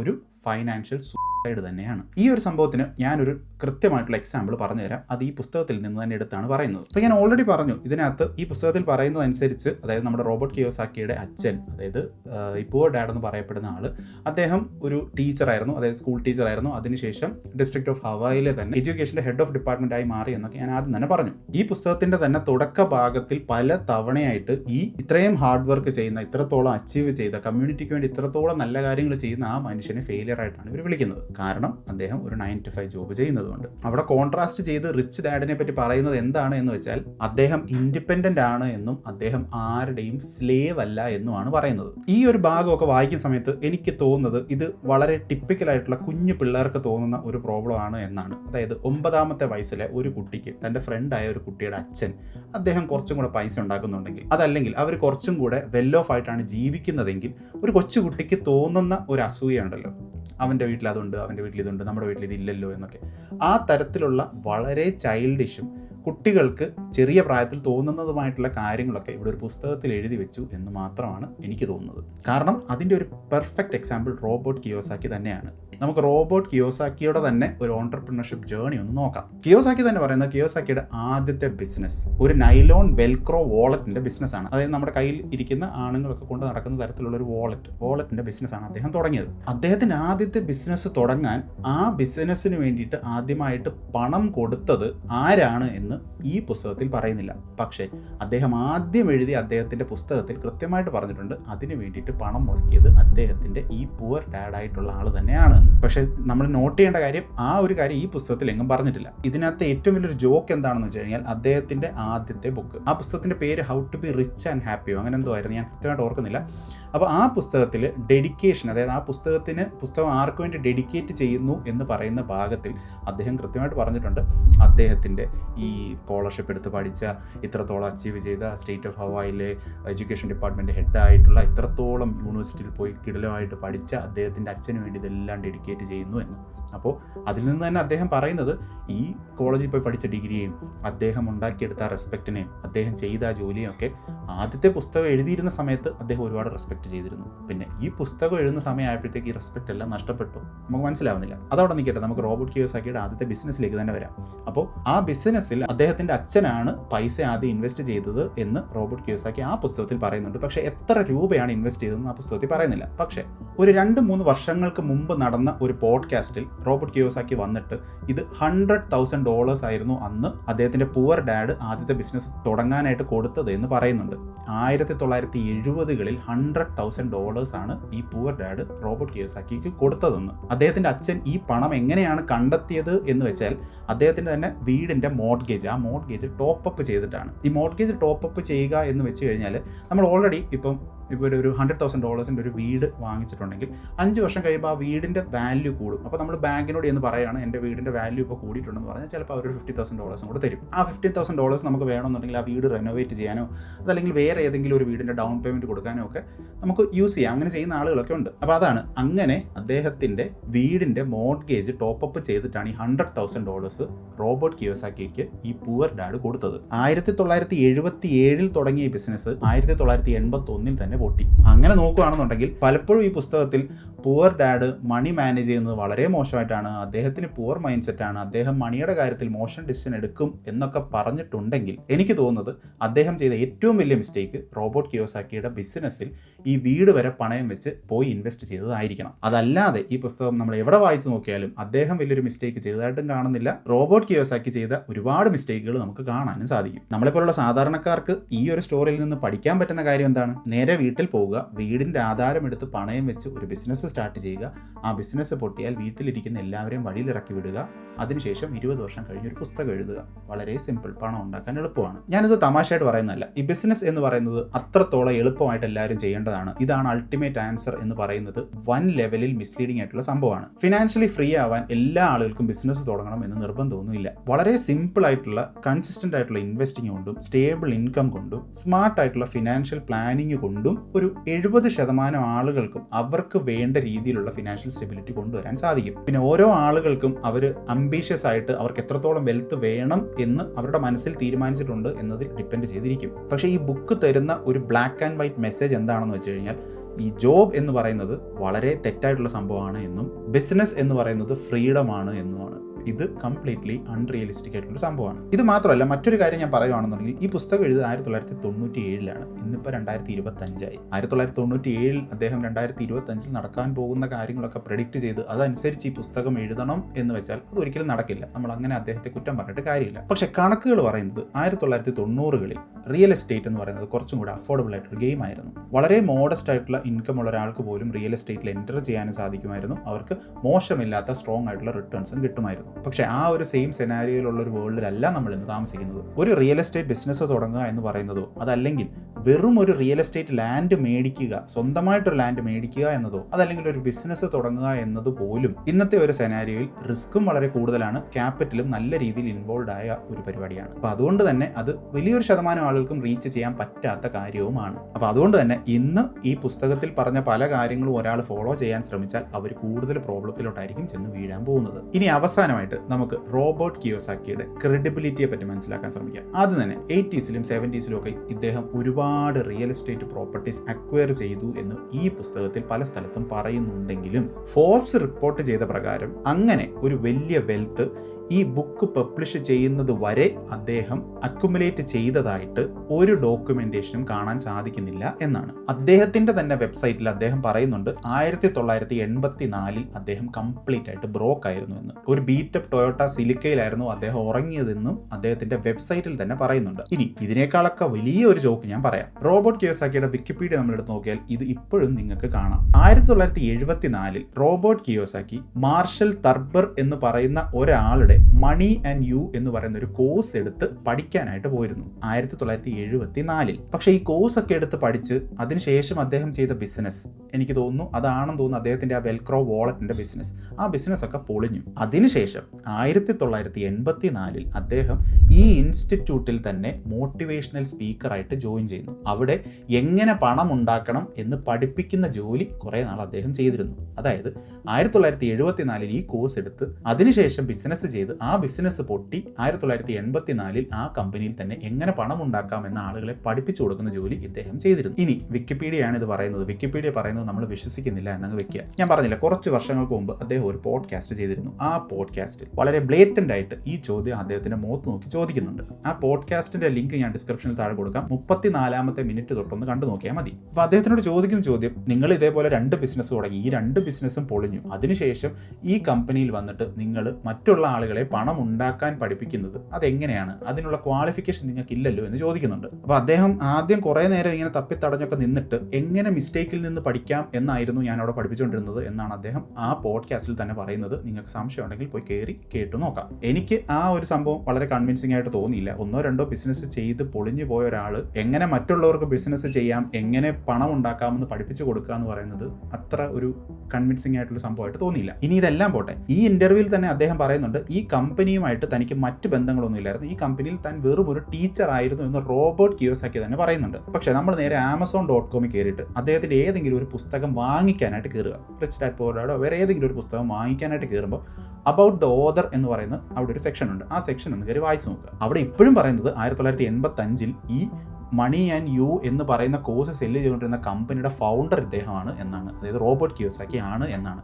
1974 ഈ ഇൻസ്റ്റിറ്റ്യൂട്ടിൽ പോയി പഠിച്ച ഈ റോബർട്ട് കിയോസാക്കി 1985 ഈ കമ്പനി ഫൗണ്ട് ചെയ്തു എന്നാണ് പറയുന്നത്. 10 വർഷം കഴിഞ്ഞ് ആ കമ്പനി അദ്ദേഹം ഫൗണ്ട് ചെയ്തു എന്ന്. അപ്പോൾ ഇതിന്റെ ഡീറ്റെയിൽസ് നമ്മൾ വീണ്ടും തപ്പിപ്പോയി കഴിഞ്ഞാൽ നമുക്ക് മനസ്സിലാവും ഈ കമ്പനി ശരിക്കും ഓൺ ചെയ്തിരുന്നത് DC കർഡോവ എന്ന് പറയുന്ന ഒരു ലേഡി ആയിരുന്നു. അപ്പോൾ ഇവരുടെ തന്നെ ഇന്റർവ്യൂ നമുക്ക് യൂട്യൂബിൽ തന്നെ കാണാൻ സാധിക്കും. അവിടെ അവർ പറയുന്നുണ്ട് റോബർട്ട് കിയോസാക്കി ഈ കമ്പനിയുടെ ഓണറും ഫൗണ്ടറും ഒന്നല്ലായിരുന്നു, അയാൾ വെറും ഒരു പാർട്ട്ണർ മാത്രമായിരുന്നു. പിന്നെ ഓസ്ട്രേലിയയുടെ ഹോൾ ബിസിനസ് അദ്ദേഹത്തിന് ഏൽപ്പിച്ചിട്ട് അദ്ദേഹമായിരുന്നു ഓസ്ട്രേലിയയുടെ ഫുൾ പാർട്ടും അദ്ദേഹം നോക്കിക്കൊണ്ടിരുന്നത് എന്നൊക്കെ പറയുന്നുണ്ട്. അങ്ങനെ നോക്കിയാൽ റോബർട്ട് കിയോസാക്കി ഇവർക്ക് വേണ്ടിയിട്ടായിരുന്നു വർക്ക് ചെയ്തുകൊണ്ടിരുന്നത്, അല്ലാതെ അദ്ദേഹം ഈ കമ്പനി ഫൗണ്ട് ഒന്നും ചെയ്തിട്ടില്ല. ആമസോണിന്റെ വെബ്സൈറ്റിൽ അബൌട്ട് ദ ഓതർ എന്ന് പറഞ്ഞ് അദ്ദേഹത്തിന്റെ പേരിന്റെ താഴെ കൊടുത്തിരിക്കുന്ന കാര്യത്തിൽ ഒന്നുകിൽ തെറ്റ് പറ്റിയതാവാം, അതല്ലെങ്കിൽ മനഃപൂർവ്വം മറ്റൊരാൾക്ക് വേണ്ടി വർക്ക് ചെയ്തു എന്ന് പറയാനുള്ള മടിയുണ്ട് അദ്ദേഹം ഫൗണ്ടറാണ് എന്ന് പറഞ്ഞതായിരിക്കാം. പക്ഷേ ഈ പോഡ്കാസ്റ്റിൽ അദ്ദേഹം പറയുന്നത് അദ്ദേഹം അത് ഫൗണ്ട് ചെയ്തിട്ടില്ല എന്നുമാണ്. പല സ്ഥലത്തും പല കാര്യങ്ങളാണ് ഇദ്ദേഹം തന്നെ പറയുന്നത്, എഴുതുന്നത്. പിന്നെ ഇതിനെ തുടർന്ന് സംഭവിച്ച കാര്യം എന്താണെന്ന് വെച്ച് കഴിഞ്ഞാൽ 1993 അദ്ദേഹം ഈ ഓസ്ട്രേലിയയിൽ നടത്തിക്കൊണ്ടിരുന്ന ഈ ഒരു മണി ആൻഡ് യു എന്ന് പറയുന്ന ഒരു കോഴ്സും ആ പരിപാടിയും ഒക്കെ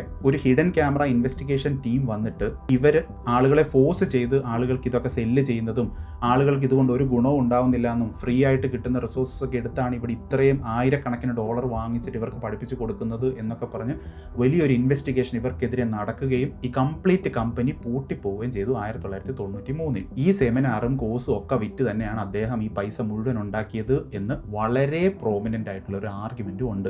അതല്ലാതെ ഈ പുസ്തകത്തിൽ പറയുന്ന പോലെ ഒരു റിയൽ എസ്റ്റേറ്റ് ബിസിനസ് ചെയ്തതിൻ്റെ ഡോക്യുമെൻറ്റും ഇല്ല, ഒരു റിയൽ എസ്റ്റേറ്റ് ബിസിനസ് ചെയ്തുമല്ല അദ്ദേഹം പണം ഉണ്ടാക്കിയത്. അദ്ദേഹം ഈ പുസ്തകത്തിൽ പറയുന്ന കാര്യങ്ങളൊന്നും ചെയ്തല്ല അദ്ദേഹം പണം ഉണ്ടാക്കിയത്. ഓൾറൈറ്റ്, അപ്പോൾ ഇത്രയും കാര്യങ്ങൾ നിങ്ങൾ സമാധാനമായിട്ട് ഇവിടെ വരെ കേട്ട ആളുകളോടൊക്കെ ഞാൻ ആദ്യം തന്നെ നന്ദി പറയുന്നു. ഇനി ഞാൻ പറയട്ടെ, ഈ പുസ്തകം ചെയ്യാൻ ശ്രമിച്ച കാര്യത്തോട് എനിക്ക് എനിക്ക് ഒരുപാട് റെസ്പെക്റ്റ് ഉണ്ട്. ഇൻഫാക്ട് ഈ ഒരു കാര്യത്തിന് ഈ പുസ്തകത്തിനും റോബർട്ട് കിയോസാക്കിയും കുറച്ചൊക്കെ റെസ്പെക്ട് ഡിസേർവ് ചെയ്യുന്നുണ്ട്. ഈ ക്രെഡിറ്റ് അദ്ദേഹത്തിനാണ് കൊടുക്കണം. അതായത് ഒരുപാട് ആളുകളെ പണത്തെപ്പറ്റി വേറെ ഒരു പേഴ്സ്പെക്റ്റീവിൽ ചിന്തിക്കാനായിട്ട് നമുക്ക് ആ ഒരു അവസരം തന്നതിന്.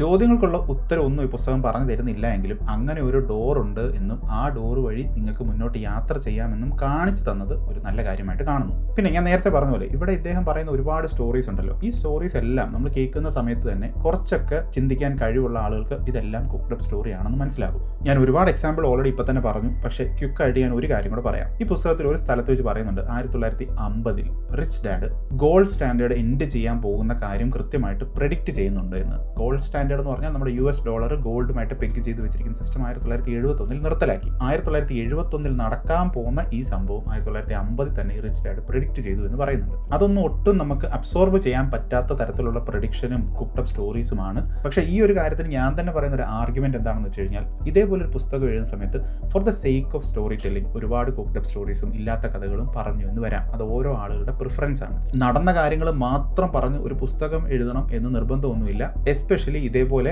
കോംപ്ലിക്കേറ്റഡ് ആയിട്ടുള്ള കാര്യങ്ങൾ ആളുകൾക്ക് പറഞ്ഞു കൊടുക്കുന്നതിനായിട്ട്. പക്ഷേ ഈ ലെവലിലുള്ള കുക്ക്ഡ് അപ്പ് സ്റ്റോറീസ് ആളുകൾക്ക് സിംപ്ലിഫിക്കേഷൻ ഉണ്ടാക്കാനും ആളുകളെ വല്ലാത്ത രീതിയിൽ മിസ്ലീഡ് ചെയ്യാനായിട്ട് ഉപയോഗിക്കുന്നതിനോട് ഒട്ടും യോജിപ്പില്ല. അപ്പോൾ ഇത്രയും ഫേമസ് ആയിട്ടുള്ളൊരു പുസ്തകം ഒരുപാട് ആളുകൾ വായിച്ച് എല്ലാവരും ഒരുപാട് പോസിറ്റീവ് റിവ്യൂ പറയുന്ന ഈ ഒരു പുസ്തകം എനിക്ക് മൾട്ടിപ്പിൾ റീഡിംഗിൽ ഒരുപാട് ഡിസപ്പോയിൻമെന്റ് മാത്രമാണ് തന്നത്. നിങ്ങൾക്ക് ഈ വീഡിയോയെ പറ്റി എന്താണ് തോന്നിയത് എന്ന് ജെന്യൂൻ ആയിട്ട് താഴെ നിങ്ങൾ കമന്റ് ചെയ്യുക, എന്നെ അറിയിക്കുക. ഇനി ഈ പുസ്തകം എഴുതിയ റോബർട്ട് കിയോസാക്കി ഇത്രത്തോളം ക്രിട്ടിസൈസ് ചെയ്ത ഞാൻ എന്നെ പറ്റി കുറച്ച് കാര്യങ്ങൾ പറയാം. നിങ്ങൾ എൻ്റെ ഒരു വീഡിയോ കാണുന്ന സമയത്ത്, ഇനി നിങ്ങൾ കാണാൻ പോകുന്ന ഏതെങ്കിലും ഒരു വീഡിയോ, അതല്ലെങ്കിൽ ഞാൻ ഇതുവരെ ചെയ്ത വീഡിയോ നിങ്ങൾ എടുത്ത് കാണുന്ന സമയത്ത് ഏതെങ്കിലും ഒരു കാര്യത്തെ പറ്റി കൂടുതൽ പഠിക്കാനായിട്ട് നിങ്ങളെ പാഷനേറ്റ് ആക്കാൻ എനിക്ക് സാധിച്ചു എങ്കിൽ, അത് പണത്തെപ്പറ്റി ആയിക്കോട്ടെ, സൈക്കോളജിയെ പറ്റി ആയിക്കോട്ടെ, നിങ്ങളുടെ ബ്രെയിനിനെ പറ്റി ആയിക്കോട്ടെ, നിങ്ങളുടെ അഡിക്ഷനെ പറ്റി ആയിക്കോട്ടെ, സെൽഫ് ബെറ്റർമെന്റിനെ പറ്റി ആയിക്കോട്ടെ, എന്ത് കാര്യത്തെ പറ്റി നിങ്ങൾക്ക് കൂടുതൽ പഠിക്കാനും മനസ്സിലാക്കാനും ഉള്ള ആ ഒരു പാഷൻ നിങ്ങളിൽ ഉണ്ടാക്കാൻ സാധിച്ചിട്ടുണ്ട് എങ്കിൽ നിങ്ങൾ കണ്ടിന്യൂസ് ആയിട്ട് എൻ്റെ വീഡിയോ കാണാൻ ശ്രമിക്കുക. പക്ഷേ